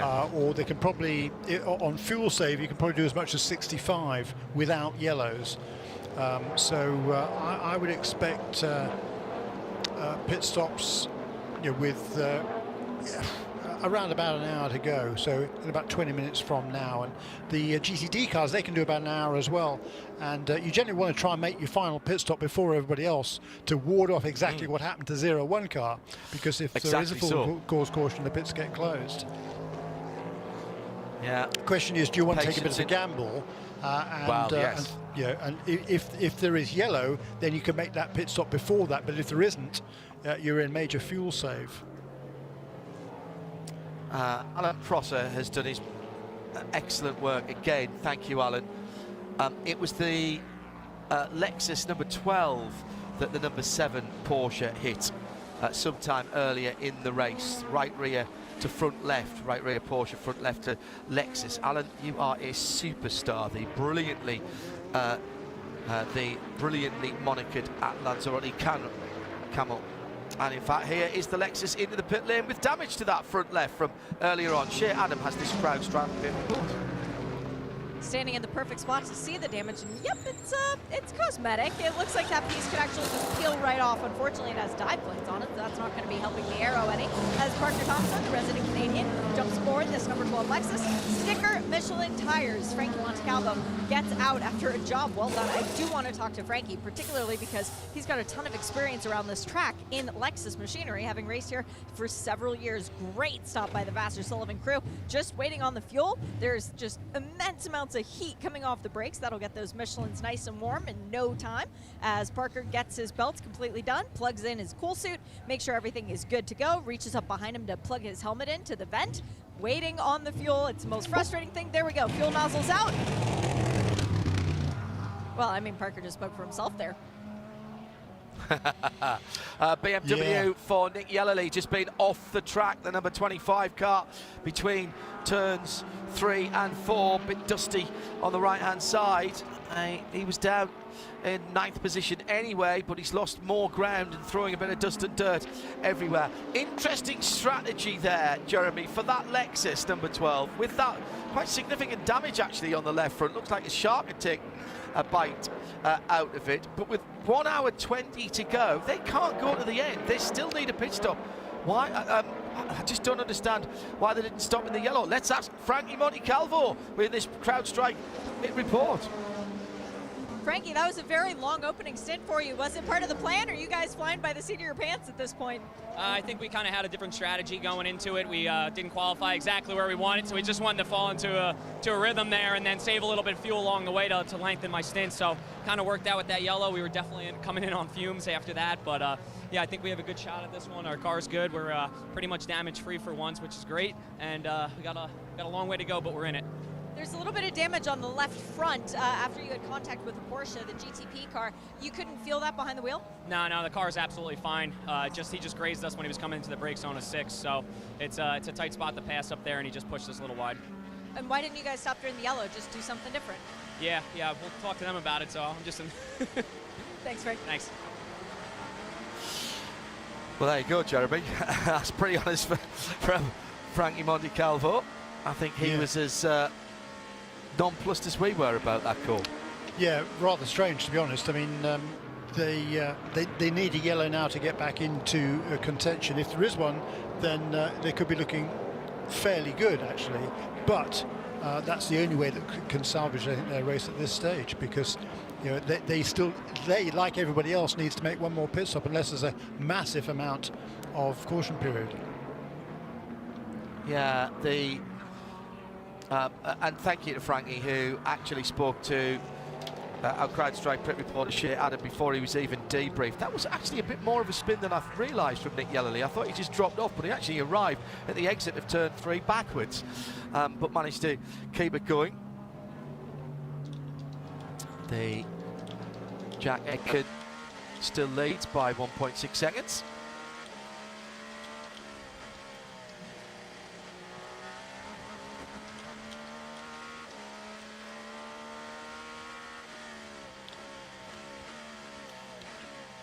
So 57 laps now completed by the race leader Jack Aitken, and an hour and 18 minutes to go. So the second place car Renger van der Zende is dropping back a little bit now from Jack Aitken, and remaining under pressure from Nick Tandy in the Porsche, as well as behind him Jordan Taylor in the number 40 Acura, and Philippe Nasr in number 7 Porsche, and Jesse Krohn in the BMW number 24 that's run so well this weekend. And they must have had a slower pit stop than everybody else at that round of pit stop, because they lost 3 or 4 positions. The big gainer indeed was number 40 car of Jordan Taylor.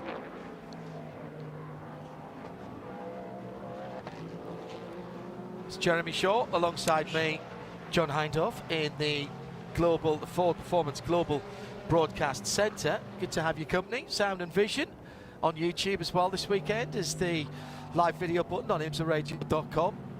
RS2 is the home of IMSA Radio. 24/7 IMSA content on there. If you need a little IMSA fix through the work week, there's always some IMSA content, replays of races, features, car tests from the manufacturers compete here, and plenty of other IMSA content. Bit of sneaky listening at work, that's fine. hello to Charlotte. Starting from the pits, first time watching a race at Laguna. The corkscrew is genuinely mesmerising. The first time I drove down it, Charlotte, as I was in a Dodge day van, sort of like a little people carrier, quite big people carrier actually. And imagine sitting, going down that, driving something effectively on a small set of step ladders. That was an interesting approach to the corkscrew. That was in, 1999. I was there in 1998 as well, but never on my first trip to the US, but didn't get to drive the track at that point. Two Porsches now running together, 6 and 7. The 7 having got past just Jordan Taylor, so Felipe Nasser up one position into 4th, now ahead of Jordan Taylor, and Jesse Krohn trying to hang on the best he can. That pass must have been made in traffic, because they're now, the GTP cars deep into the GTD field once again. Nick Yellerly, by the way, after that spin, is closing up pretty rapidly on that, on the tail of the group in GTP, but again, he's got a lot of work to do to make up for that, for the early pit stop that went awry and caused them to lose more than a lap. And Lauren Heinrich has got by Ollie Jarvis at the front of GTD Pro. The AO Racing Rexy Porsche has crossed the line 1.4 seconds ahead of the red and white Faf number 9, with Tommy Milner for Corvette in 3rd. Corvette looked to be bossing that earlier on, and it's all shuffled around in the pit stops. Meantime, Robbie Foley leads GTD for Turner Motorsport in the 557 from Phil Ellis, Winwood Racing, taking over from Russell Ward, and Mick Grenier in 3rd for the 32, the green Mercedes AMG for KPM. And at the front of the field, Jack Aitken by almost 3/4 of a second ahead of Renger van der Zande, and then the 2 Porsches. So 2 Cadillacs, 2 Porsches, and then Jordan Taylor in the number 40, the red and black Acura. Those top 5 separated by 3 seconds. That's your VP Racing in race updates. An hour and 14 minutes to go. Yeah, and I didn't see how the Porsche got past the GTD Pro Porsche got past the McLaren for the lead in the class. But it must have happened as they were being lapped by the GTP leaders, I believe. Yeah, I might be able to sort that out for you in a second, Jeremy, and we'll find out together. The 8077 car was right in behind Ollie Jarvis going through to turn 5. Jarvis just protecting on the inside, goes a little bit deep, and Kirchhofer gets a much better exit from turn 5, and he got up alongside and did the inside pass into turn 6. That was actually a really impressive move. So not traffic affected. No. That was just that was Lauren Heinrich going through into the lead on a bit of racecraft and guile. Yeah, nice move, very nice move there by Lauren Heinrich to take it from Oliver Jarvis, and now he's stretching away already, put a couple of seconds between himself and the McLaren, which instead now is coming under pressure from Tommy Milner in the number 4 Corvette.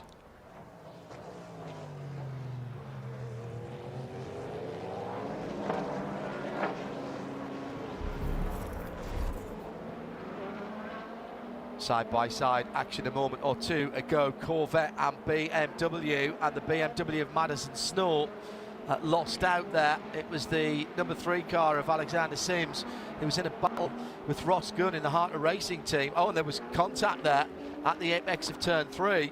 That will get the attention, I think, of race control.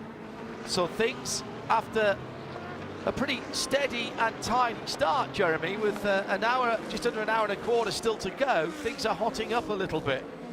Yeah, they are, aren't they? It's getting a bit spicy now, and I think will continue to be so for most of the rest of the race. In GTD, it's number 557 car, Robbie Foley, who leads by about 3 seconds. He's pulled out now over Phil Ellis in the Winward Mercedes. So a really good run once again for Winward. Have had a fabulous start to the season with wins in each of the first 2 races, and then a 7th place finish last time out on the streets of Long Beach. So they've got a pretty handy championship lead coming into this 4th round of the championship.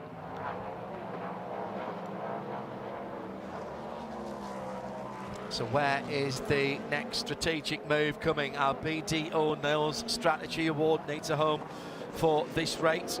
And on Wednesday coming, 8 o'clock UK, that's 3 o'clock Eastern, noon here on the West Coast. We'll have all the data from our CrowdStrike Endurance Teamwork and Strategy Award. That's all fed into the algorithm, takes into account pacing, qualifying, fastest race laps, positions gained, and time in the pits. And that will spit us out a winner. Hopefully we talk to a representative of the team on Wednesday evening for our CrowdStrike Endurance Teamwork and Strategy and Speed Award, excuse me, CrowdStrike Endurance Teamwork and Speed Award on Wednesday. Position change for P5 in GTD Pro. Alexander Sims just been overtaken by Ross Gunn in number 23 Harder Racing Aston Martin. So the Corvettes, having been dominant through the early parts of the race, the number 4 car is now running in 4th position and now pretty much right behind Oliver Jarvis in the Pfaff Motorsports McLaren.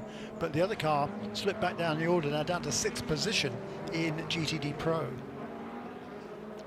Yeah, that was the 2 that were having the battle when they came up on Madison Snow and got the little hip and shoulder onto the number 1 car, which is now dropped back a couple of places, and he's having to deal with Harry Tinknell in the number 64 Ford Multimatic Racing Team. Now, Lauren Heinrich, who managed to get to the front of the field in GTD Pro, has just reset the lap record for that class with a 21.1.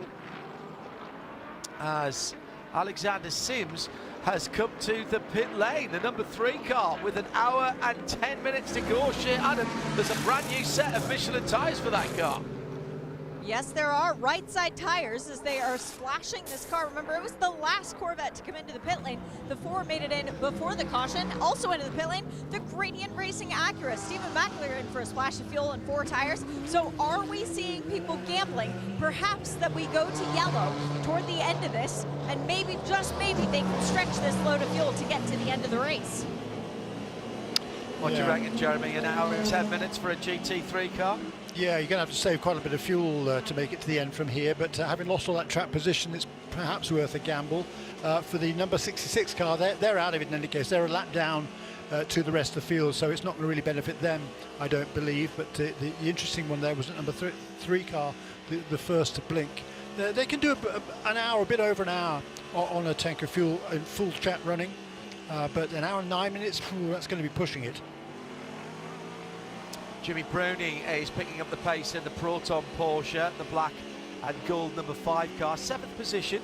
Just done his fastest lap a couple of laps ago with a 1:14.822. He's backed that up with a 14.847 next time around, and now he's within 2.5 seconds of Jesse Krohn in the 6th place BMW from BMW M Team RLL, the number 24 car.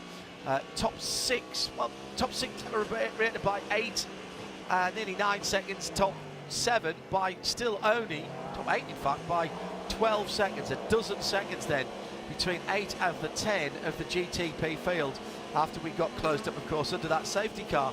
But the pace is really interesting. This suggests to me fuel saving at the front of the field, Jeremy, because nobody's making a break for it. Although Jack Aiken's just done that car's fastest lap of the race, and he stretches out to 1.181 seconds of a lead in the 0-1.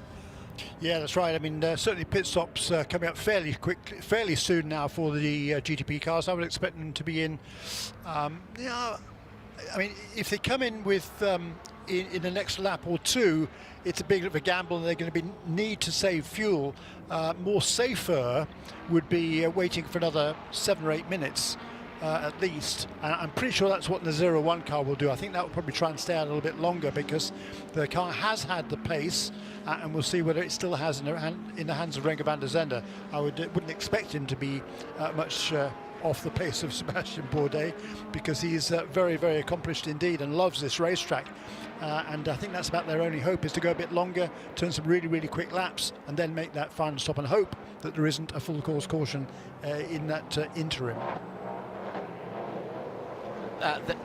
We've got into the pit lane a Ford, which will be Harry Tincknell. We've got Paul Miller Racing, and the Ford has missed its pit stall. It did, and they noticed, and Tommy, the pit official, signaled to them, push back before you do any work. The 64 crew did, so they will not be receiving a subsequent penalty for working outside of their box. Fuel and 4 tires for Harry Tincknell, and this is a timed stop because Larry Holt is on the wall with a stopwatch monitoring every single thing they do. I did check with Corvette Racing, by the way, as the Ford rumbles back into life and gets going. It was planned service for that number 3 Corvette when they came in and did the right sides only. They're rolling the dice because their strategy got thrown out the window when they did not make it in before the yellow. Making it in now, though, is Rexy, and Lauren Heinrich is staying aboard that car. Fuel and new tires for what was the leader in GTD Pro. And let's see if it will be a time stop, or they are going to do right side tires, and yes, they have left sides up on the wall as well. But where am I looking? Don Salama. He's the guy that everybody needs to look to. He's the guy that everybody has looked to. And right now, the Turner Motorsports crew is up on the wall, but sitting on their tires, so they're not quite pitting just yet. The 65 Ford Mustang is also in for their final stop. This will be fuel and 4 sticker Michelin tires. No driver change for Joey Hand. Well, this is the strategy beginning to play out, Shay and Jeremy, because that is a very long way to go, 65 minutes. Yeah, they should be just about okay there. I mean, they're in better shape. Number 3 cars, I surmised a little while ago, that was a kind of a Hail Mary for number 3 car. They're going to need a caution period, and even better for them would have been that caution period to come before around about now, but it hasn't. So you know, they've got to play the hands they dealt with from this stage onward. At the front of the field, the 2 Cadillacs are together again and hoving into sight. Nick Tandy has pulled them back in, Jeremy, after being dropped just a little bit. He's carving his way through traffic, goes past the number 78 Lamborghini, the Forte car. Here's Turner Motorsport, and this is Don Solana, who is one of the tactical wizards. There is much talent on the wall as there is behind the wheel in IMSA. We've said that for a long time, and that was a 4 tyre stop, Shea, Adam. 4 sticker tires for Robbie Foley, just waiting on fuel for the 557. Now he's sent out. Let's see where he filters back out. Well, it does mean, Jeremy, with the GTD Pros and the GTDs, is with all these pit stops, we are going to have a proper battle for the better part of an hour, and that makes me quite happy, to be honest. Yeah, I agree, and it's going to be fascinating to see. Yeah, that's number 24 car. Goodness gracious me, it's all going wrong for BMW, isn't it? I mean, number 25 car. There's damage at the back of that car. Beg pardon? There's damage at the back of that 24 car. It's been off the track, left rear damage. It's picked up some sponsor logos and boards on the front of the car, but there's damage on the back left. So that's been a bigger off than just picking up the sponsor hoarding. It's coming out of turn number 3 again, and I think that car's hit the concrete wall on driver's left by the walkover bridge. There's definitely a big chunk. Well, I don't see that from the look on the inside that we get here in the Ford Performance Global broadcast booth, but it's brought a flurry of more pit stops, and in comes the FAF number 9, Ollie Jarvis. Shea Adam is with you in the red-white McLaren. Ollie Jarvis is staying here for the remainder of the race because they did another driver change. Marvin Kirchhoffer took back over fuel and 4 new Michelin tires, 4 new tires for Phil Ellis, as well as Windward Racing leaves its pit box. We're waiting on KPM to finish the service with their 32 Mercedes. It's fuel and 4 tires for Mick Grenier, fuel and 4 tires for Laura Spinelli and the Forte Lamborghini. And who was the other one? Oh yes, fuel and 4 tires for Ross Gunn in the 23 Heart of Racing. That's the Pro entry. Man, this is going to be difficult to decipher when we go through the numbers on this after the race, because this is not your standard 2-hour and 40-minute race, Jeremy. There's all kinds of strategies being played out here as in comes again from the lead on the pit stop cycle. This is the Corvette of Tommy Milner, making what that car should be its past stop. Shea will keep an eye on that. What do you reckon of this, Jeremy? We haven't seen a race like this for quite some time. We haven't. I'm surprised that these other contenders aren't coming into the pits. Okay, the number 14 car stayed out. That's Jack Hawksworth. Vassar Sullivan running some curious strategies in this race, because with all of the other contenders having already pitted, if the full course caution comes out now, they're going to go right to the back. I don't get it. I mean, they've made their point and they're in a great position now, but they need to get that car into the pit lane because everybody else is already taking their service. I think everybody, I think that's the only car in GTD that has not come in for a second time, apart from number 70 car, which is a lap down to everybody else. Yeah, that's the Inception. Frederick Schandorf, McLaren down in 8th position in GTD, 24th overall. Shea was watching that stop. That looked like 4 tyres, but again, Shea, just enough fuel to top it back up to the top. They had to work quickly there to get the tyres done before the fuel was finished. They did, and it was a very clean stop for the 4 Corvette this time around. Tommy Milner stayed aboard. We also had the 34 Conquest Racing Ferrari and fuel and 4 tires. And Elliott Skier, very, very happy to be racing at WeatherTech Race Pit Laguna Seca. Gave me a little wave as he went back down the pit lane. Fuel and 4 tires for him. As in comes Lexus. They listened to you, Jeremy. They heard you getting irritated, and there goes Jack Hawksworth, which means that he should be handing over to Ben Barniket. And indeed, I do see a yellow helmet. Well, actually, I see about 6 yellow helmets up on the wall. Most of them being crew guys, but one of them representing Ben, who has already implanted himself into the car, waiting on the 4 tire change for this 14 Lexus and a lot of fuel. The 85 is in, the JDC Miller Motorsport Porsche, again overshooting the pit box, needing to be pushed back into their box before they could begin their work. That's something that we've been very cognizant of all weekend, and the IMSA officials have been all over it, waiting on the fueling to stop for the 14 Lexus.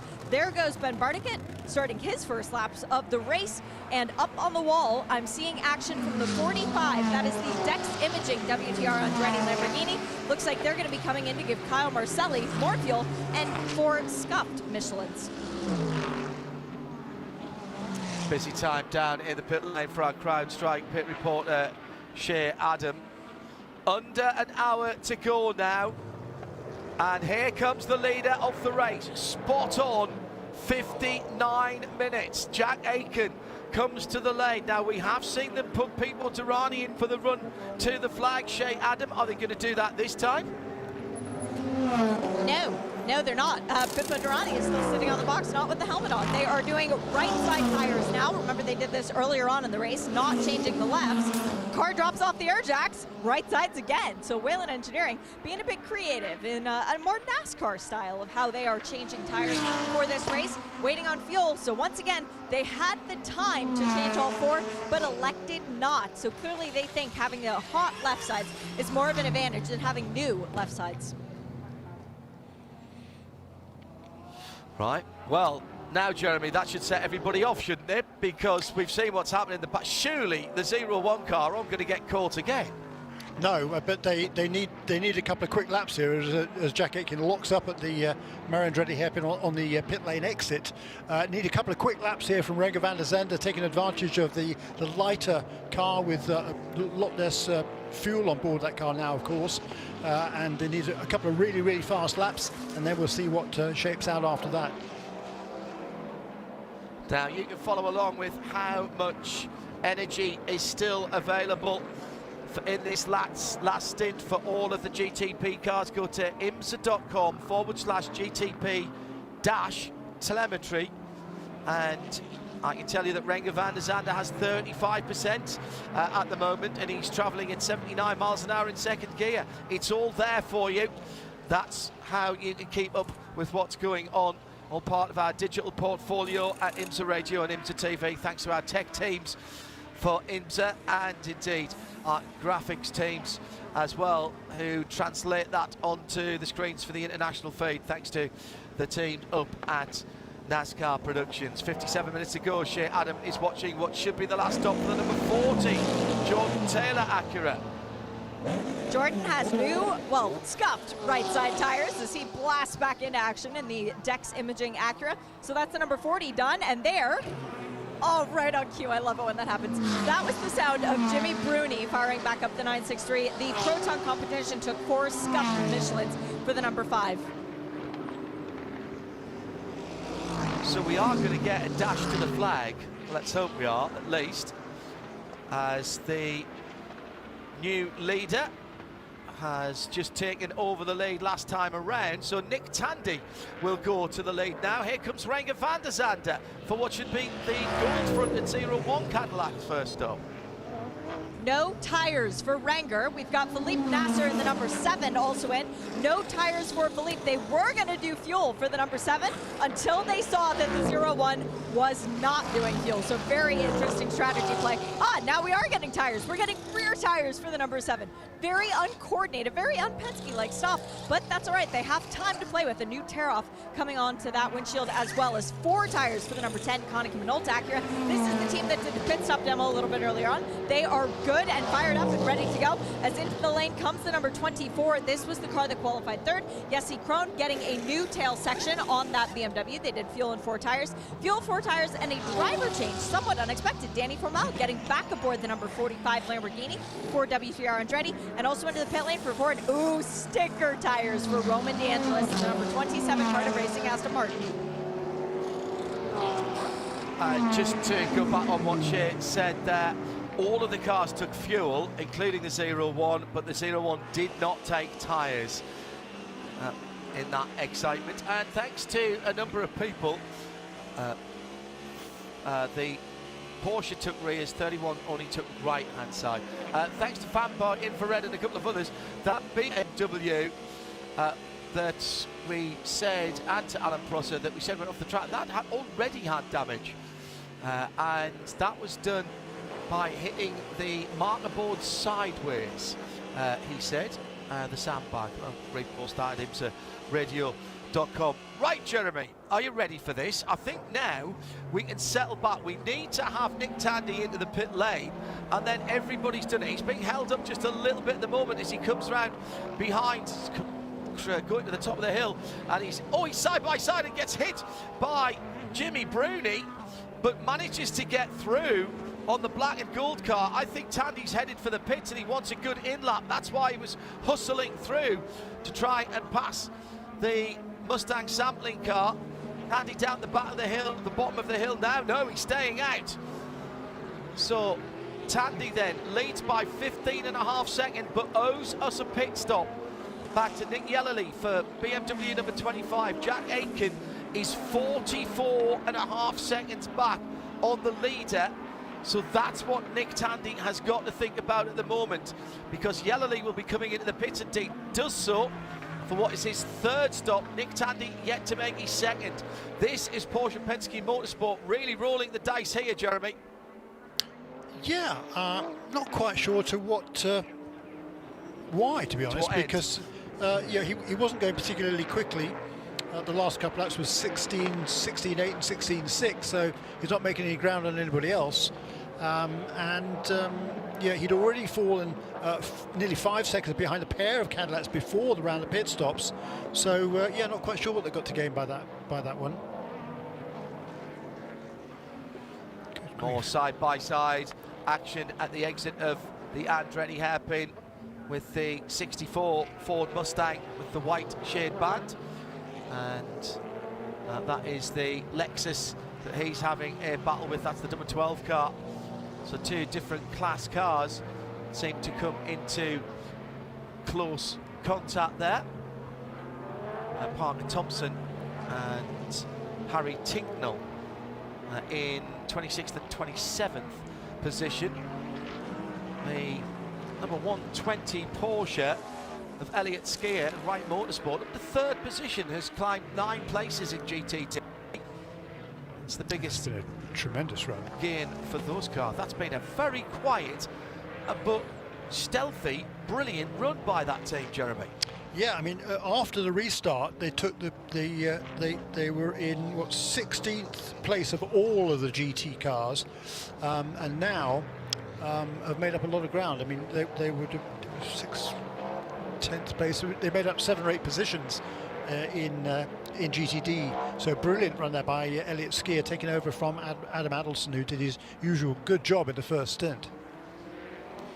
And that's what he's got to do. He's got to stay there and stay on the lead lap, and he more than achieved that. And since then, Elliott Skier, combination of speed, guile, and a little bit of strategy, they are genuine contenders at this point, Jeremy. Yeah, true that.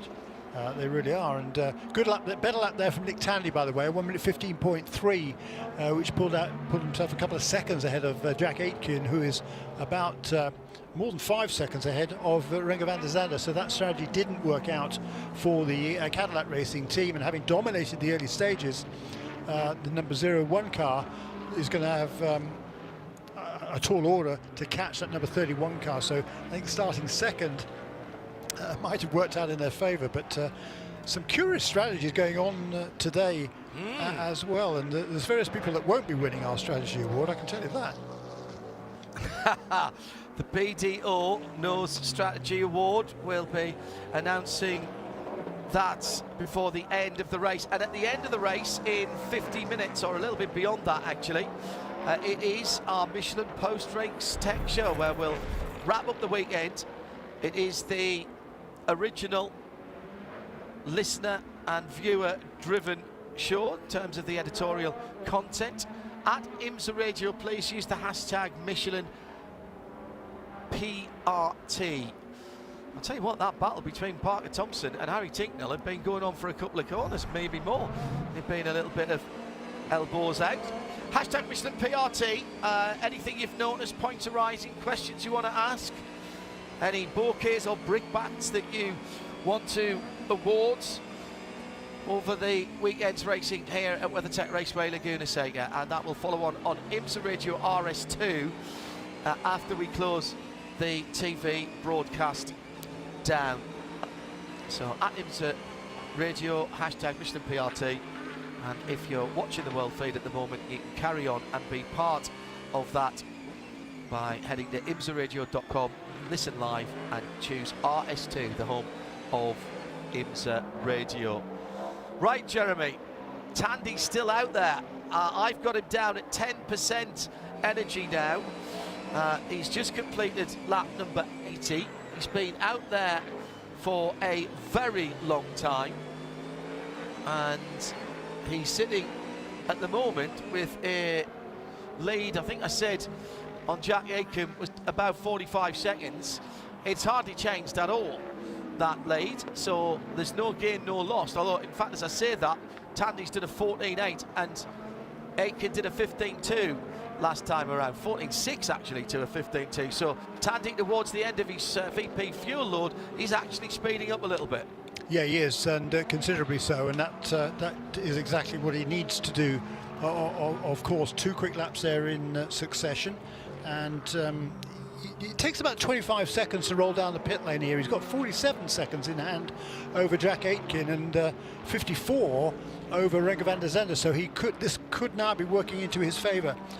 2 or 3 laps there weren't particularly what he needed, but the last 2 or 3 have been, and if he can keep that up, he's got a good opportunity here to perhaps leapfrog himself up into at least second position. Porsche are the most successful manufacturer in GT class here. Can they write some history for GTP? Shea Adam has the breakdown. She loves the numbers. What you got, Shea? Sorry, it took me a second to fumble for the mic switch there. In 20 starts since the GT3 spec of cars in the GTB class, they have won 4 times. They have been on the podium 8 times. They have finished in the top 5 10 times, so 50% of the time. Perhaps the most exciting stat, 1 DNF out of all those starts. So it is a phenomenal average, only beaten by Ferrari with a best average finish of 5th, and BMW, current leaders, with the best average finish of 6.1.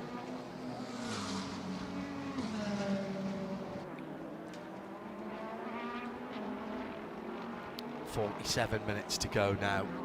Countdown is properly on.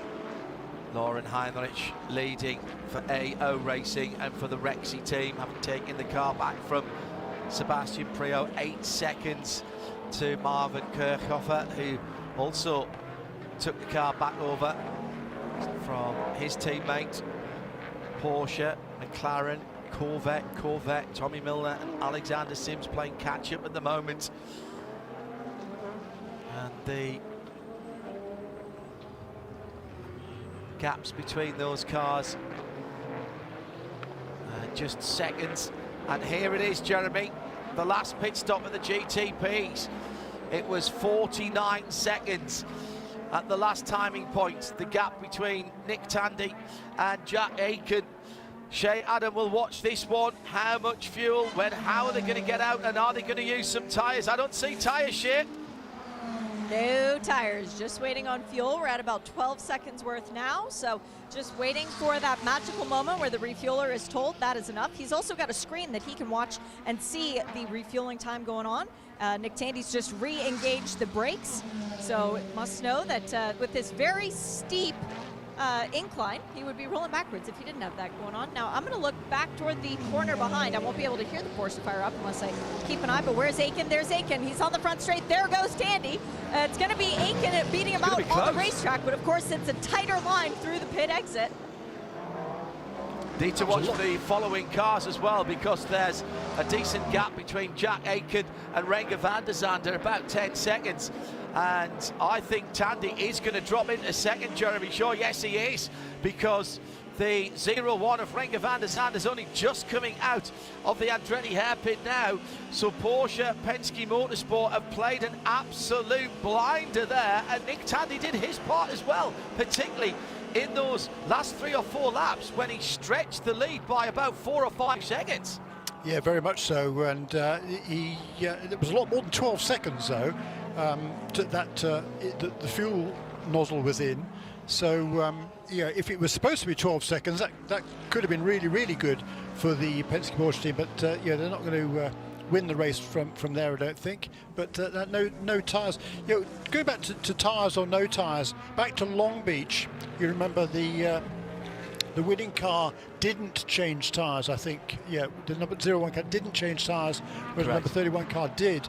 But it wasn't that necessarily that won them the race. It was the fact that they went 1 lap longer than the number 31 car, and that extra lap on hot tyres, particularly at Long Beach, is absolutely critical. Wow. That was what the difference was between the 2 cars, not the fact that they didn't change the rubber. Well, the fact that Pete Durrani got blocked going into the pit lane by a GTD car as well, let's not forget, which cost him a few seconds. The good news is I can tell you the difference between Jack Aitken and Nick Tandy. They're both on 75% at the moment in terms of their stint energy. So it would appear that Porsche Penske Motorsport got it pretty much spot on. Renger van der Zande is on 80%. Felipe Nasser for Porsche number 7 in 4th place is on 80% as well. Nick Yellerly's the best off, but he's down in 7th with 85%. And he is almost half a minute behind the leaders, and I don't think that's going to help him. I'd be very surprised if anybody had to save too much fuel going to the end of the race now, but you would expect Nick Tandy to have been told to go flat out to the end of the race. Jack Aitken stopped a wee bit earlier, of course, but there should be, I would have thought, Jeremy, when everybody stopped, there should be no energy worries for those cars. No, number 31 car I think will need to save a little bit of fuel. I reckon they could do about 56 minutes flat out, and they came in with about 58 to go. So they've got to save a little bit of fuel, but I don't think it should be too much of a problem for Jack Aitken to get to the end from here, even if there isn't another full course caution. Which we hope there will not be, of course. Let's take a VP Racing in race update. Jack Aitken leads by 3 seconds back to Nick Tandy. They are fueled to the end of the race. No more scheduled pit stops for that 31 Whelen Cadillac, the red and black car, and the number 6 Porsche Penske Motorsport machine, one with the white pinstripes. And Tandy is gaining ever so slightly, corner to corner, on that car ahead of him. In third, 8.5 seconds or so further back, is Renger van der Zande for the gold-fronted Cadillac, the 01 car that had a huge lead at the start of the race, but then had to relinquish that. They got the wrong side of the safety car coming out, and they lost all of the advantage that had been built up by Sebastian Bourdais. In fourth, it's the number 7 Porsche, the black pinstripe swoosh on the side. They're another 2.5 seconds back, or if you prefer, 14.5 seconds away from the lead. And that's got Felipe Nasser behind the wheel. Jordan Taylor is the first of the Acuras for Wayne Taylor Racing with Andretti, the number 40 car, the red and black machine, just carving its way through traffic on the front straight at the moment. And that car is another 1 second behind the Porsche in fourth.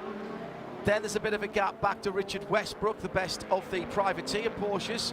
Once again for JDC Miller Motorsports, the 85 car in sixth position is 25 seconds off the lead and half a second ahead of Nick Yellerly in the number 25 BMW Team RLL Hybrid V8. They've got 4.5 seconds on Philippe Albuquerque. The number 10 car is in 8th position. 9th is Jimmy Bruni in the black and gold Proton competition Porsche.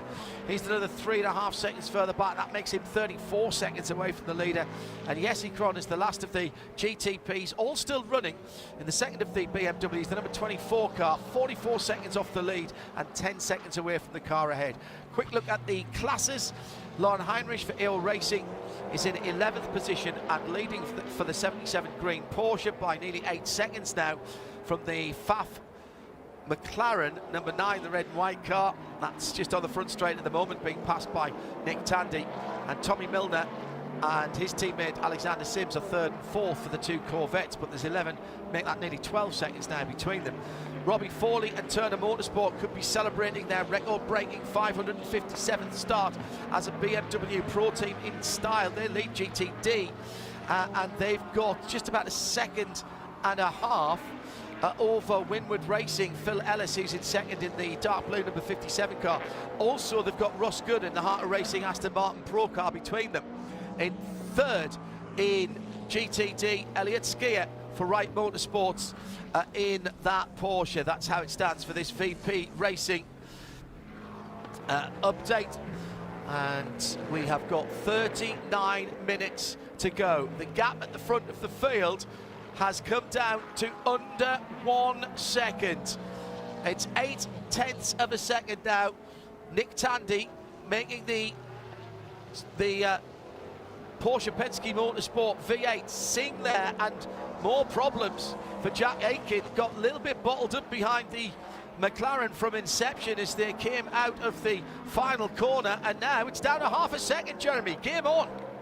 Game on, absolutely right. I mean, the gap after the round of pit stops was 3.5 seconds from first to second. It's now, as you say, about 0.5 second. So Jack Aitken was being pretty conservative there through the traffic. I think he definitely has to save some fuel. Hopefully, for his sake, he's done that by now, and he can keep the pace going up where it needs to be to the end of the race. Last lap around for the race is a 1 minute 15.8.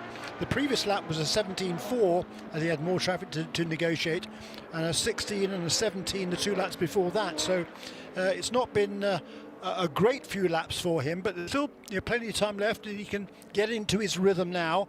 And if he's been given the all clear from Ian Watt, the technical director at Action Express Racing, Whelen Engineering Cadillac, then he can go flat out now and fend off that attack from the Porsche. Just had a drive through. This is minimum fuel time violation for Gabby Chavez and the number 43 Andretti Motorsports Porsche. They've had a character building race, and that car that car is just coming to the end, and also coming out the MDK Motorsports Porsche as well. I think that was just a standard pit stop. Or is that car coming back out? Does Anders Fjordbach go in? No, he's just driven through as well. So Jack Aitken now with Nick Tandy in the Hayes wheel tracks. He's put a little bit of a gap into the man from the centre of England, Bedfordshire, as the traffic has played its part. But as you said earlier on, Jeremy, traffic giveth, traffic taketh away.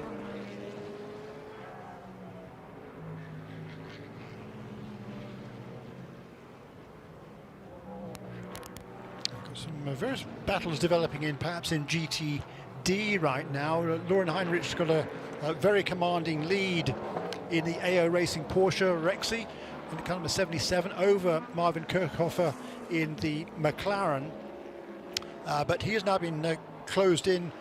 Right behind Kirchhofer now is Tommy Milner in number 4 Corvette that dominated the early stages of the race. Alexander Sims a long way back in 4th position. Ben Barnick just a couple of seconds behind him.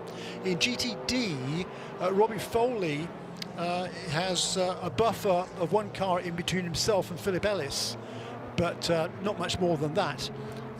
That's between the Turner Motorsport BMW 557 23 car is in GTD Pro, then the number 57 Winward Mercedes, who has been tracked down by the Porsche of Elliott Skier. You talked about him a little while ago, running really well in that Wright Motorsports car number 20, that green and yellow car. And not too far behind him either is another little battle that has developed between Michael Grenier in the Mercedes of Courthoff Preston Motorsports car number 32 and the Forte Racing green or purple, depending on which side of the road you're watching from, Lamborghini, that's car number 78.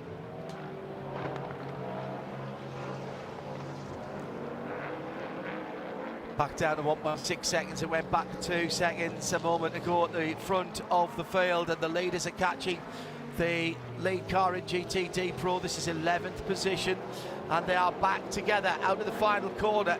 It was 2.1, it came down to 1.8, and now as they cross the line to start another lap, it is a car and a half's length. That's all. The time is insignificant. Jack Aitken and Nick Tandy battling it out at the front of the field. Well, actually, John, that was the other pair for 3rd and 4th, the Cadillac and the Porsche number 01 and the 7 car that are together. Jack Aitken has pulled out a couple of seconds, I think, over Nick Tandy, right. But that battle for 3rd and 4th is very much on again.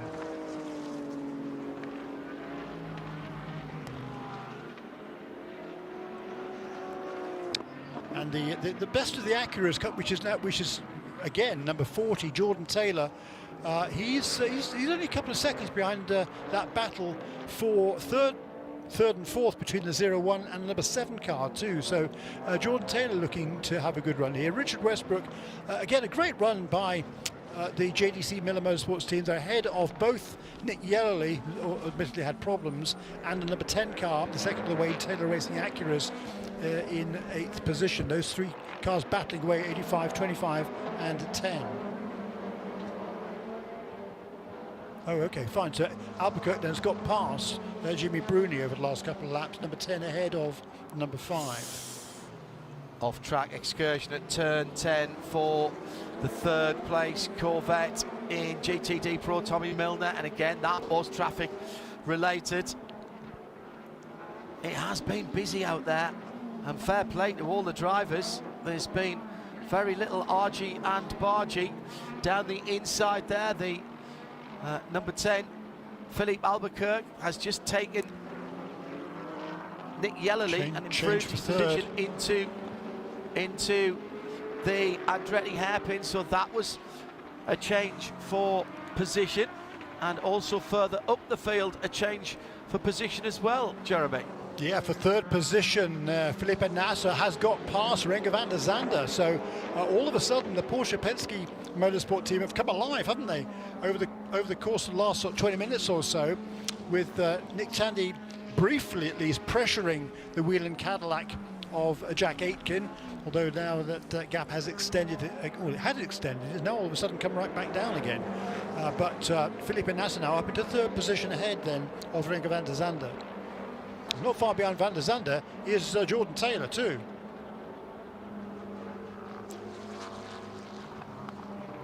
Back down to 0.8 of a second at the front of the field. Yeah, all of a sudden.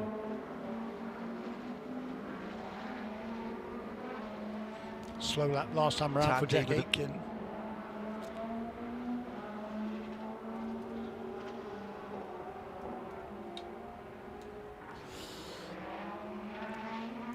.114.9 for Nick Tandy, 116.5 for Jack Aitken. That's the traffic giving and taking. It's that ebb and flow. Top two now then, just on a second in the classes. 12, call it 13 seconds between the red and white Pfaff Motorsport 720 to the leader.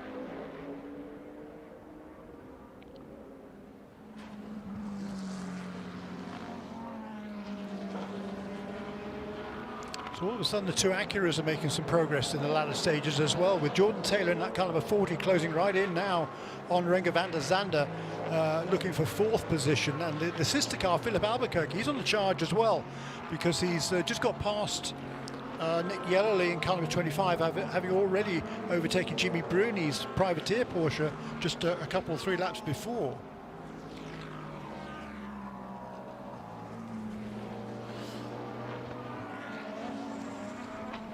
GTD Pro, meanwhile, Lauren Heinrich, a comfortable lead now. It's over 13 seconds over Marvin Kirchhofer in the Pfaff Motorsports McLaren.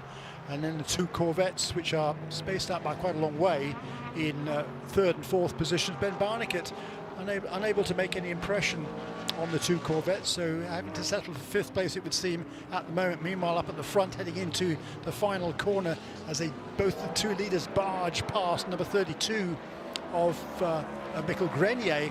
The game's very much game on in this battle for the lead, with 95 laps now completed.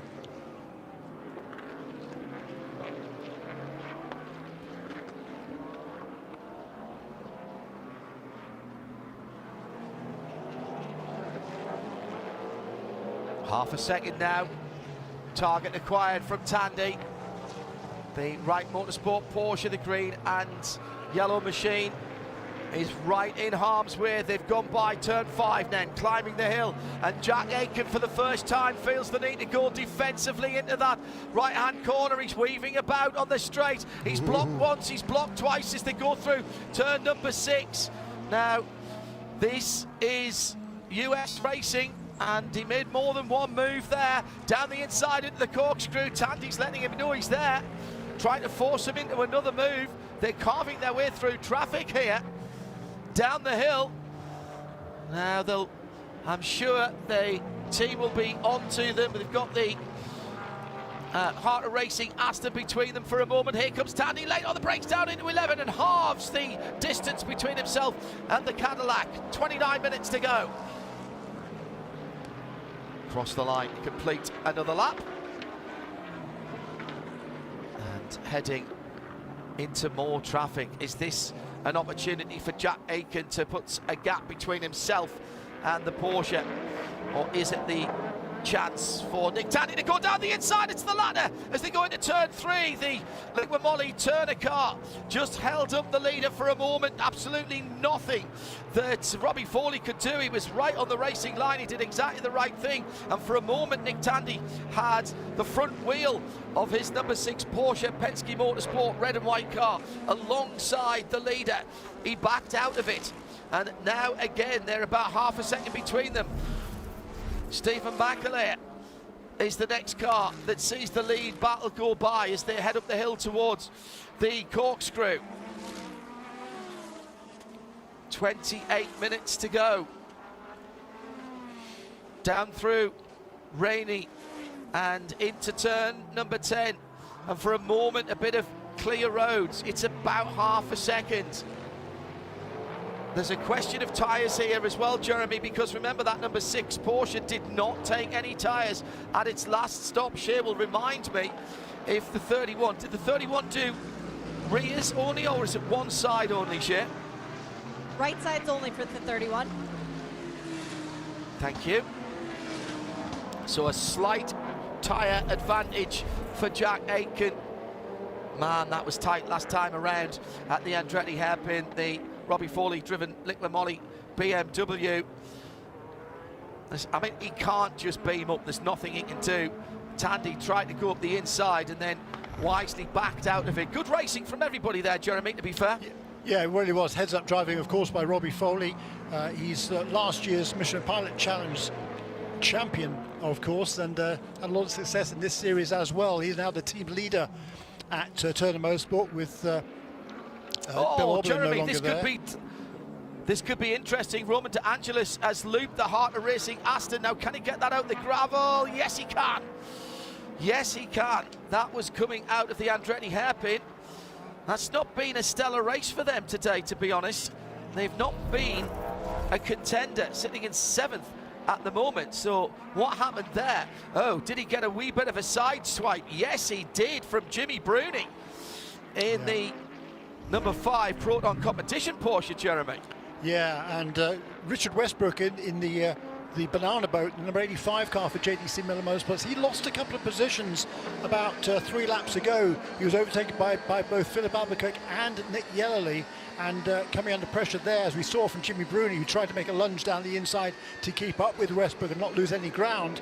Unfortunately, Bruni made contact with that GTD car and pushed it off. As you say, it's not been a great day for that harder racing team, running in 7th position in GTD and 6th in GTD Pro, so not what they're used to.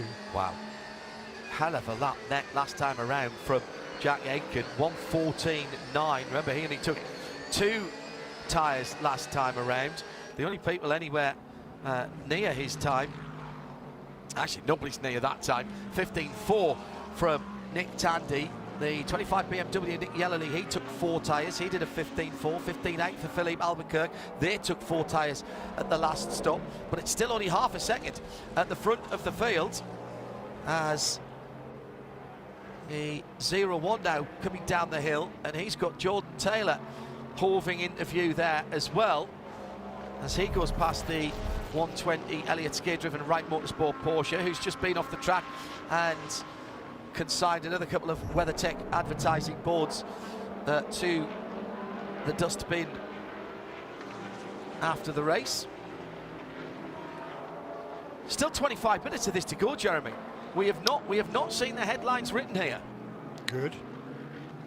Yeah, I mean, yeah, there's certainly there's no more strategy to be played out at this stage, because everybody has made their final pit stops, final scheduled pit stops at least, and as you say, there's still 25 minutes to go, and Jack Aitken, one would hope by now, has saved the fuel that he needed to save, because as I say, he came in with 58 minutes or so remaining in this race, so he needed to save at least a couple of laps worth of fuel. You can save 4 or 5 relatively comfortably.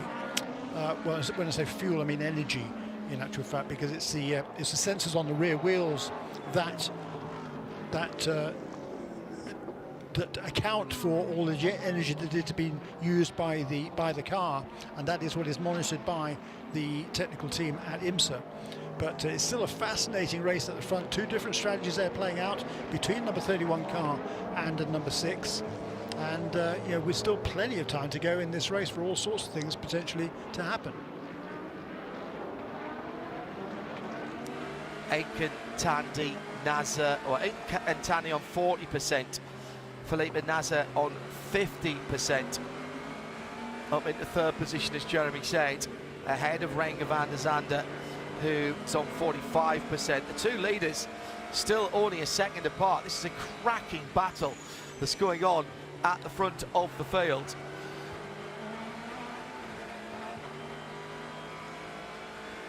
And they are coming down to the final corner at the moment. They've got a huge amount of traffic right in front of them again, including the 27 Harter Racing Aston Martin, the number 77 Lauren Heinrich driven AO Racing machine that is leading its class. Also in that gaggle of cars, that's the 64 Ford of Harry Tinknell.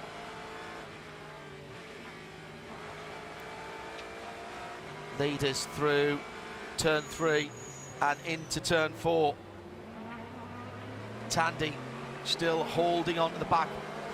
Fastest lap of the Cadillac's race last time around, and Jack Aiken all of a sudden finds himself 1.5 seconds. He's used the traffic nicely there, Jeremy, but that was a 1:14.5.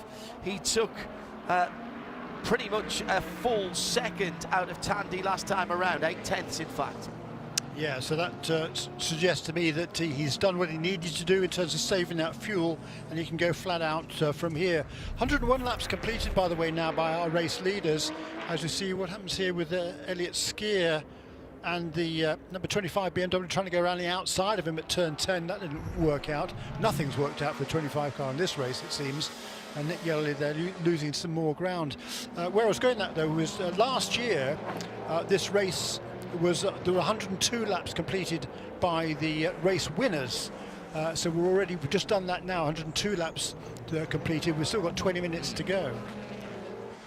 Jimmy Bruni has been given incident responsibility for that hit that we saw a few moments ago with Roman De Angelis, and that will cost him a drive through. They're in 9th position at the moment for that Proton competition Porsche 963.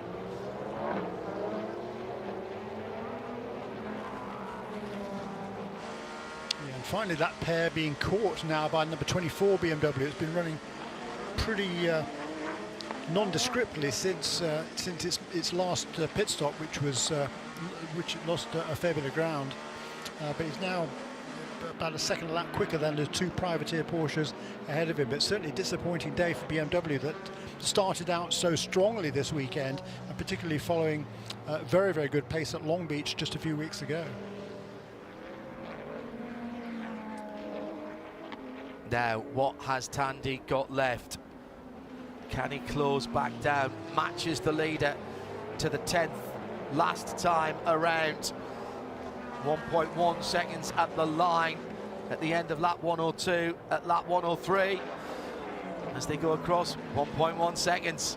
And off again at the exit of turn 6. That is such a high commitment corner, always has been, and it's even more now. Excuse me, that was turn 5 for the Lexus number 12.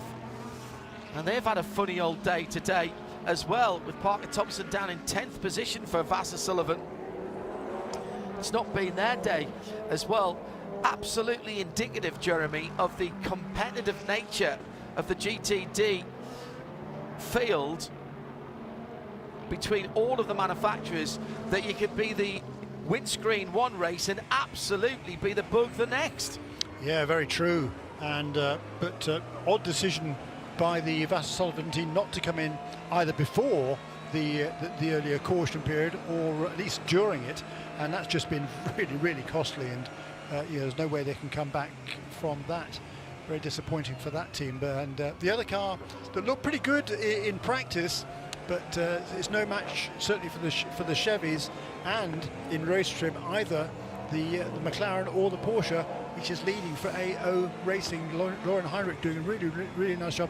He's lost some of his lead. It was over 13 seconds between Heinrich and Kirchhofer, the two Germans there running in first and second, number 77 car and then the number 9 McLaren. That gap now is down to less than 9 seconds over the last 10 laps or so. So the McLaren getting a little bit closer, but still I don't think is really under threat. Battle at the front of the field in GTD. Robbie Foley in that record-breaking 557th Pro start for Turner Motorsport, making them the team who has done more races with BMW than any other in the history of the brand. And Philip Ellis in, of all things, an AMG Mercedes. No love lost between the two brands from Germany.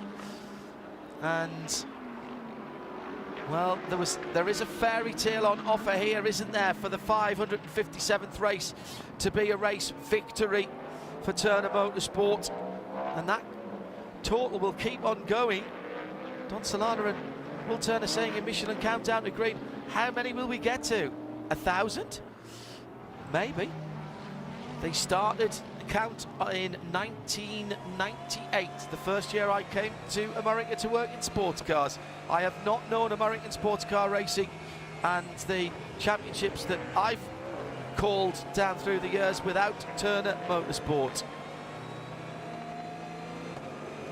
Jimmy Bruni, by the way, has come in to do his drive-through, and we've now got a review of an incident between Stephen McAleer and what car was that sideswiped Stephen, the number 12 apparently. So that is under review at the moment. That was Parker Thompson. So those two came together in 10th and 11th in GTD. Let's see what happens there. But for the moment, the Liquid Moly BMW leads the Checkered AMG. It's only about 5 seconds further back, in fairness, to Elliot Skier in that number 120 Wright Motorsports Porsche. So they can't afford to mess about, these two, with 16.5 minutes to go. No, that's right, Johnny. I mean, the good news for the two leaders there, Robbie Foley and Philip Ellis, is the fact they do have the pro car of Ross Gunn in between themselves and Elliot Skier in third position. Yeah. But certainly a brilliant run for Elliot. That's so cool to see. I mean, he's a guy who's hustled really, really hard to make opportunities for himself. He won the Porsche, the GT3 Cup Championship, what is now effectively the Porsche Carrera Cup North America. Won that back in 2015. So it's been a long, long time, and he's been, had odd rides here and there, but since hooking up with Adam Adelson a couple of years ago, his career is right back where it needs to be, and Elliot Skier taking full advantage. But this battle for the lead is really intense now between Robbie Foley and the second place car, Philip Ellis. So a bit further back with another Mercedes, Richard Michael-Grenier in fourth position, and Danny Formal, the pole sitter, in the Wayne Taylor Racing Lamborghini. Battle for fourth and fifth. Stephen McAleer into the pit lane. That incident between he and Parker Thompson, he's been given the incident responsibility. So McAleer and the Gradient 66 Acura with their drive-through. Our Porsche keys to the race: try and stay away from penalties, get your strategy right for the first 2 hour 40 race of the season. I tell you what, everybody's have they just been picking ideas out of a hat, because we've seen so much difference, but it's kind of worked, and the stagger is unwinding now. Patience in traffic, well, sort of, but not everybody. The tyres, well, everyone's had different ideas of tyres as well. We've had 4 tyre stops, 2 tyre stops on the working side, which is the right side, rears only, and none at all as far as Nick Tandy is concerned, and he's still making that work on the Porsche. It's quite light on its tyres now, that car. It takes a wee while for them to get warmed up, but they're getting good longevity out of them, and still just a second between the leaders, and in fact they're coming through the battle for GTD now as they go through Rainey and down to turn 10. Is this the opportunity for Nick Tandy as he hoves back onto the rear wing of the Wayland Cadillac? They'll go either side of the Liquid Moly BMW. Nick, that was just a little bit, I think that was a little bit optimistic. There was a thought from Tandy there that he might get both of them and block past them into turn 11, but even Nick Tandy couldn't make that one work. This is a great battle between the two British drivers, Jeremy. Yeah, it is, isn't it? And good respect, I think, between the two of them and the GTD leaders as well. So those two battles unfolding all at the same time, same corner at the same time. So fascinating there. Meanwhile, just a little bit back in the pack in GTP, number 25 BMW, Nick Yellerly, he's just got into his stride, because he's made up a couple of positions over the last few laps. He's just got past Philip Albuquerque, so that number 25 BMW salvaging something from the day, running in 6th position now. He's about 7 seconds behind the other Wayne Taylor Acura of Jordan Taylor. So we'll see if he can whittle that gap down somewhat. Yeah, he did get 4 tyres at the last stop, Jeremy, so he did have a little bit of grit advantage that he might be working on at the moment. Yeah, and talking of tyres, I think that decision not to change tyres, it was number 01 car that decided to go with no tyres, didn't it? I think that's not working out at all in their favour, because Renger van der Zande now clearly is struggling to hold off Jordan Taylor, and we'll see whether the Nick Yellerly BMW can catch up to that pair. Conquest Racing Ferrari with problems. That's been in the pits for 20 odd laps now. They went back to the garage quite some time ago. Remember, they'd been off the work, and there's a mistake from the leader as they were coming through traffic. Turn 3 and 4 claims another victim, and Jack Aitken has lost the lead. Just a fumble in traffic as they came to turn 4. They were line astern and he picked the wrong side. Simple as that. With 2 cars ahead of him, the GTDs blocking the road, and he had to make a decision. He went to follow the Corvette, and that was the wrong decision. The MDK Motorsports on the right hand side, the Porsche, was the right decision, and that was Nick Tandy. Goes through on the extreme right, and Penske with that number 6 car. Porsche Penske Motorsport lead at WeatherTech Raceway Laguna Seca as Nick Tandy with a split-second decision, Jeremy. My goodness, how many times a lap has Jack Aitken been making those decisions since he got in the car? How many times has he got it right? That one, I mean, it was literally flip a coin to which way you go, but he's doing 120, 30 miles an hour at that point, and he's given up the lead. Yeah, there goes the pass. Yeah, for 4th position, and Jordan Taylor getting past Renger van der Zande. He's going to try and fight back as he can. Wow, that's got some grunt coming off the corners, isn't it? And he'll edge ahead as they go across the line, and he has the inside line into turn 2, but no grip. I mean, there goes the better tyres of the Acura told there as Renger van der Zande had to get on the brakes, and clearly no problem whatsoever for Jordan Taylor to make that pass on the outside. And now look, right in van der Zande's mirrors is the BMW of Nick Yellerly. Just one other quick note, by the way, John. The lap before that incident for Jack Aitken, he just set a 1:14.7, which is only a 1/10 of a second or so away from that car's fastest lap of the race. So he was pushing really, really hard. And just to tell you how traffic can affect things, that was a 1:22 for Jack Aitken on the lap in which he lost the lead. And Tandy has got 5.5 seconds all of a sudden. Now with just 10 minutes or so to go, that is going to take a lot of pulling back. The word from the number 6 pit, I think, to Tandy now will be easy, easy. Everybody's roughly the same on energy. Tandy didn't take tyres at the last pit stop. That didn't really affect the time of the pit stop. It was fuel only, and that was the time. I suppose they thought that they didn't even have time to change 2 tyres, or they didn't want to try and warm 2 tyres up on the Porsche. Time, Shay and Jeremy, to start thinking about the BDO Nose Strategy Award. One winner from the whole field who has worked what they have got better than anyone. Another little touch at the top of the corkscrew. And that was the number 40 of Jordan Taylor before he got past Renger van der Zande. He just took a chunk out of the left rear of the gold-fronted Cadillac.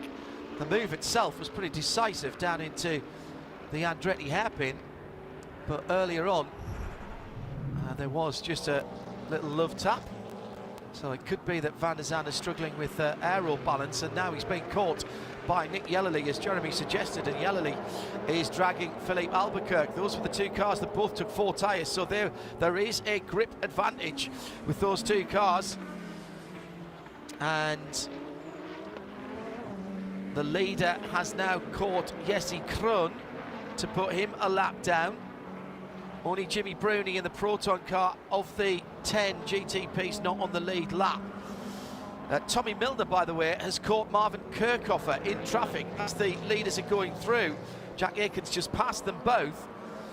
And Kirchhofer has got a bright yellow Corvette. This is for second and third in GTD Pro, sorry.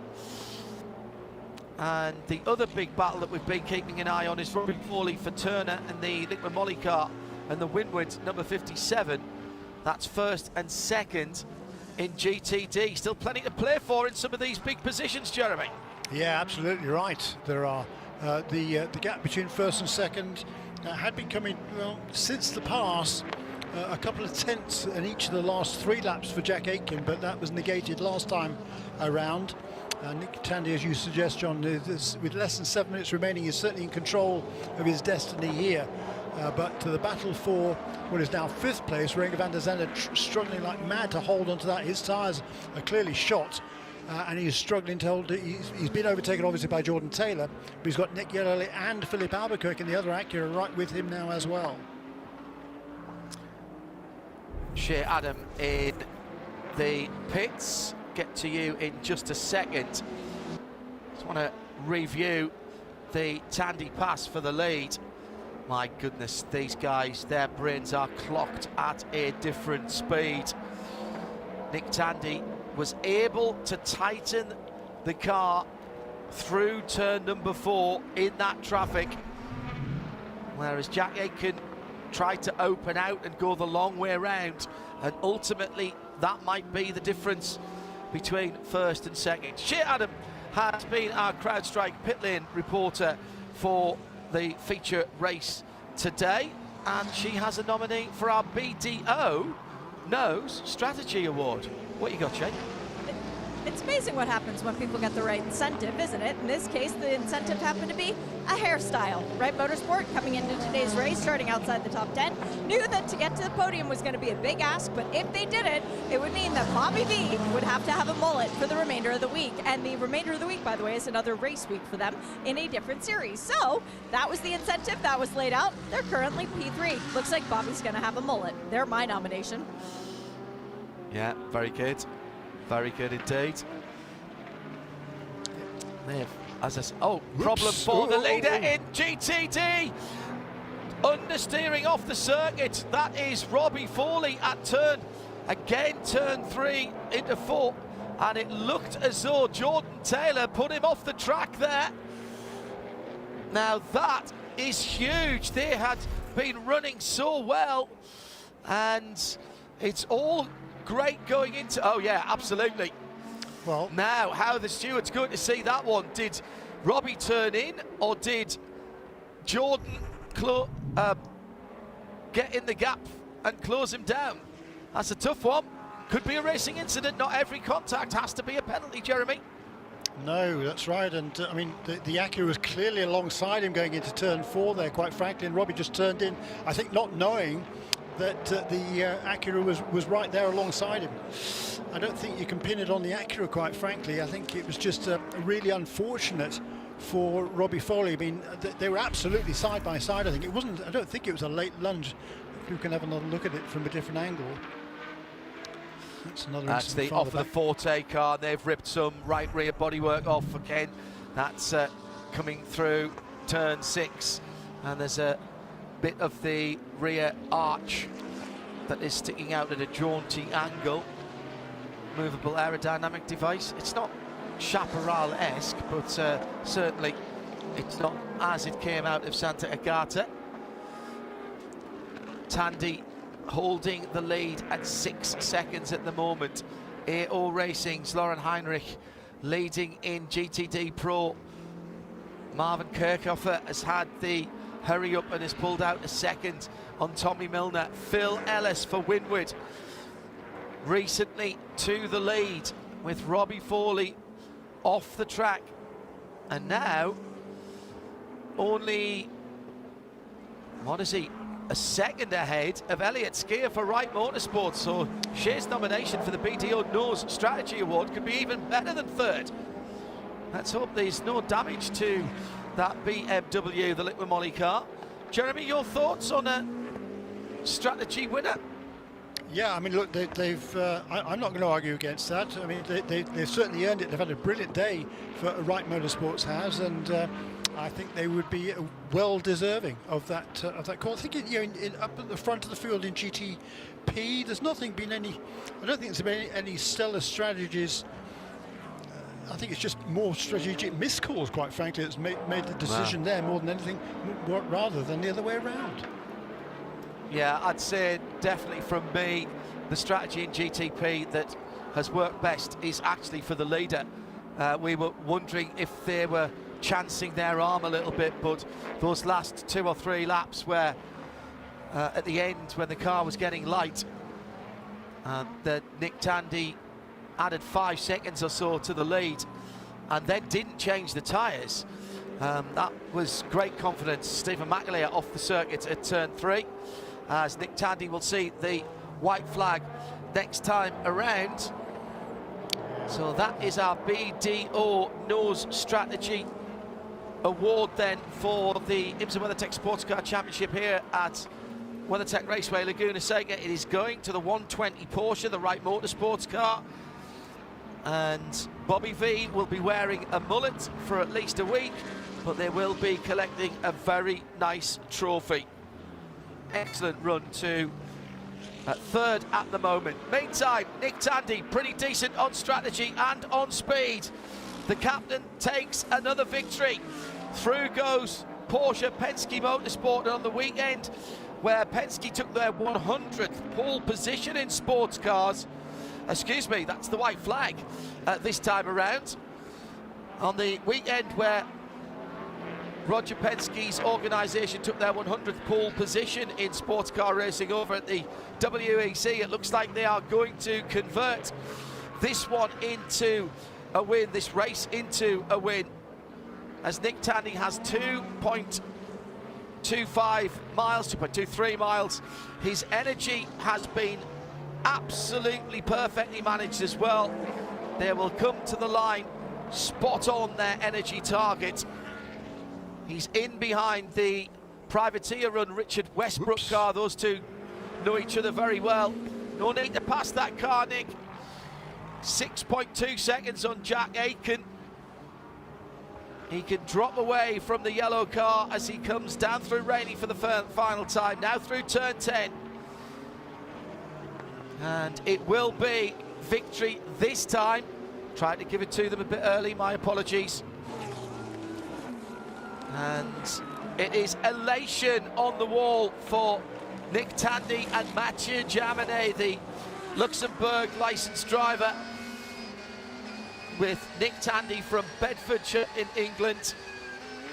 They win by 5, call it 6 seconds in the end. Dramatic overtake in traffic that won it for them. It'll be the second Porsche Penske Motorsport comes through to the final step of the podium behind the Cadillac. And here's Rexy. This will be a popular win. Lauren Heinrich and Sebastian Prio take the win for AO Racing. And that's a Porsche in 2 of the 3 classes, with it will be Marvin Kirchhofer finishing up a good weekend for Pfaff Motorsports.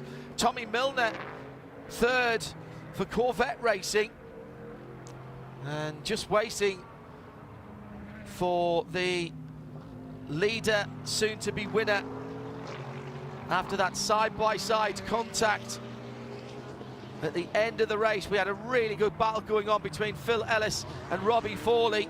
And here comes the Winward Racing car. Russell Ward and Phil Ellis cheering the car home there at the opposite end of the pit lane. He goes through the checker now, and that will be the win for Winward.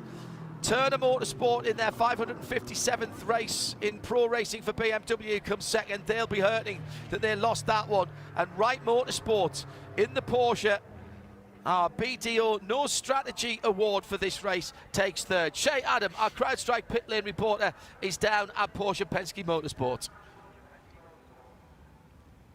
Waiting for an opportunity to The drive in with celebrations. the is just having...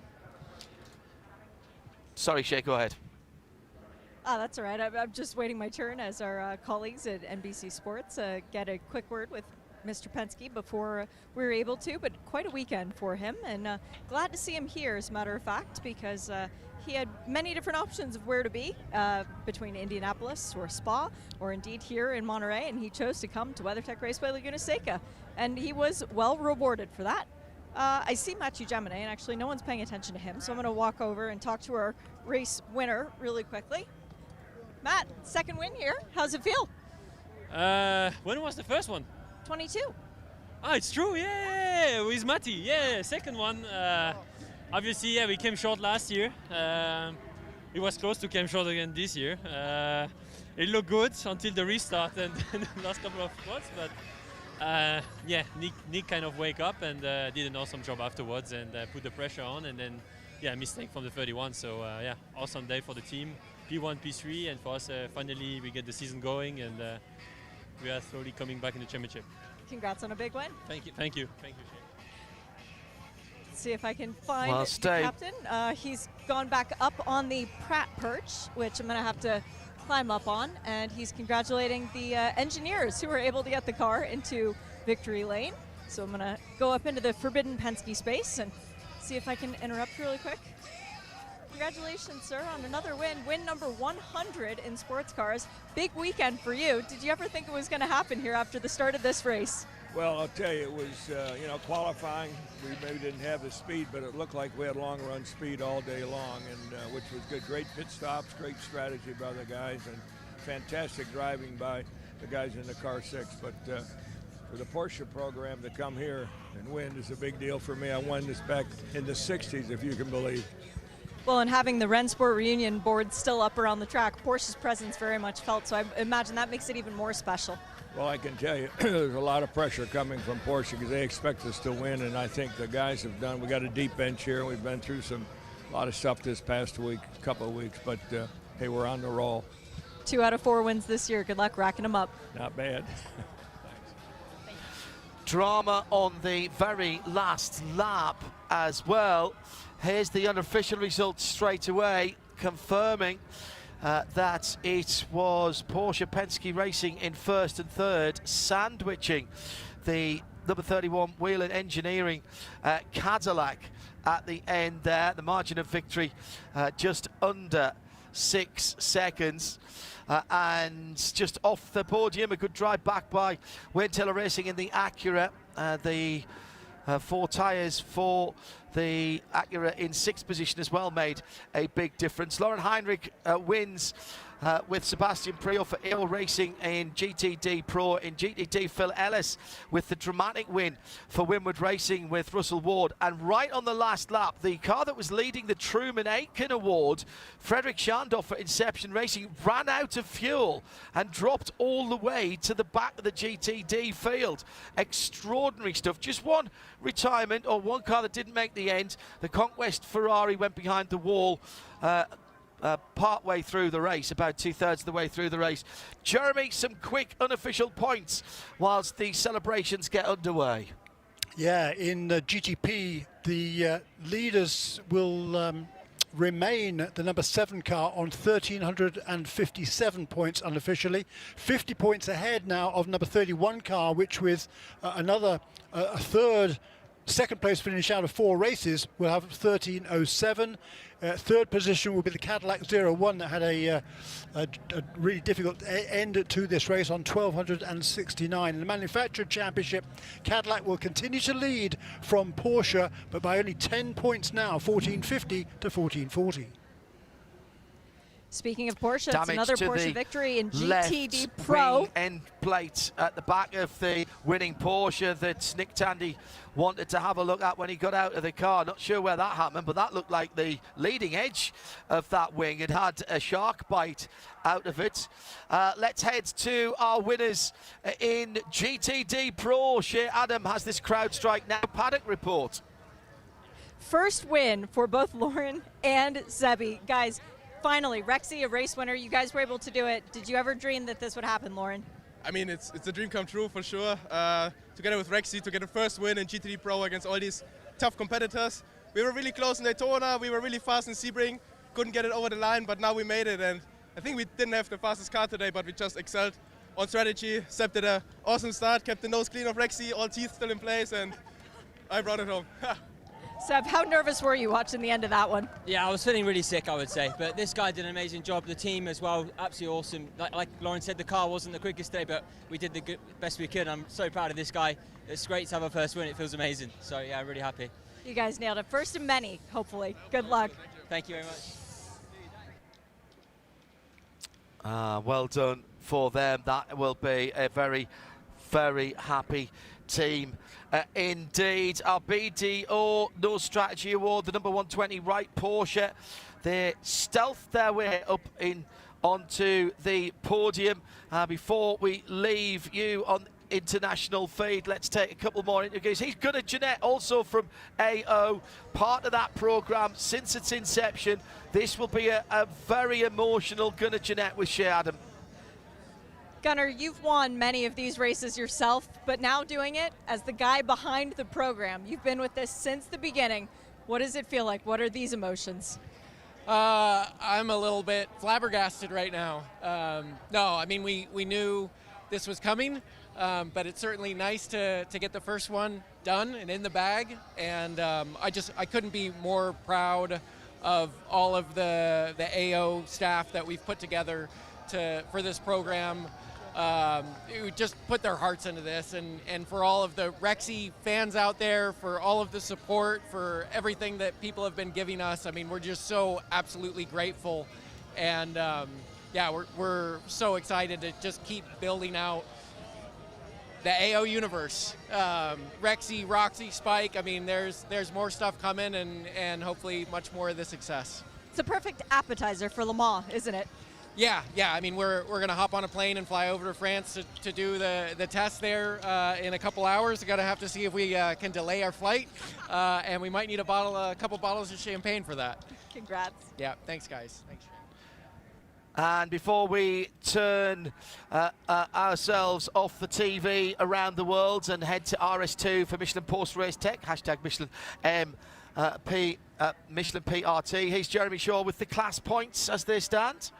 Yeah, in the GTD Pro, the leader coming into this weekend isn't even here this weekend. That's Risa Competizione Ferrari. So taking the lead today with the victory will be AO Racing on 981 points to the 925 of Vassar Sullivan. That's car number 14. And in third position will be Paul Miller Motorsports in car number 1 on 888. Manufacturers Championship, Porsche again will lead that one also in GTD Pro. In GTD non-pro, well, that's easy. Windward Racing has won 3 of the 4 races and the 7th in the other. So it's still a very commanding lead, which of course they extend now, but to well over 200 points. 1367 for Windward Racing. With the second position today, Turner Motorsport will retain its second place in the points. Manufacturer Championship, again, Mercedes leads from Lexus and Porsche. Well, it's no wonder that these guys are leading the championship because they've won 3 out of the 4 races this year. Phil, first off, what did you think you were actually going to have for Robbie at the end if it was a fair fight? To be honest, I didn't have anything more than what we showed. That's all we had. I was actually lucky that Ross let me by at some point as well to actually give chase to Robbie because I wouldn't have a way by him already. And then it was the same with Robbie. I think if we were out in front, we might have been a little bit faster than them. But it's just, it's just not our track where we really have a car to overtake other people. It might look good on lap time, but it's definitely not great to race. So yeah, I think what ended up happening is that I simply put on the pressure on Robbie, and then he got in a little fight with one of the prototypes. So it was unfortunate that it ended that way. I would have liked to do it myself, of course, but to be honest, we didn't have it today. You'll take it. I'll take it for sure. Yeah, I'm happy that it happened. I'm not happy about the way it happened, but yeah, we'll take it. And Russell, this was the site of your first pilot win way back when. Now you got another GTD win. What does this feel like compared to that? Man, I mean, the momentum we're having this year is just incredible. I mean, we feel pretty much unstoppable, but still a long season to go ahead. And we've won a lot of races. We can win anywhere we go, but we really want to bring that championship home, and that's goal number 1. So, hats off to the crew. What an amazing job. But we're going to be back Monday and in the shop and making it go faster. You forget about it very quickly. Congrats to you guys both, from John as well. He's just said in my ear he's really pumped for you. Awesome. Thank you very much. Hi to John. And happy Mother's Day. Hi, Mom. Oh, well remembered. Come on. Oh, very nicely done by Russell Ward, who takes the win with Phil Ellis in GTD, Lauren Heinrich and Sebastian Priel in the GTD Pro category for Porsche. But what a victory for Nick Tandy and Matthew Jaminet. Porsche Penske Motorsport come out on top after a nearly an hour-long battle with Whelen Cadillac Racing. They have to settle for second after a fumble in the traffic. We're back on the streets of Detroit next time around. Join us for that. Thanks to the whole team, Jeremy and Shay. And we'll be back in a few moments' time on RS2 with Michelin post-race tech. I'm John Hindhaugh. Bye-bye.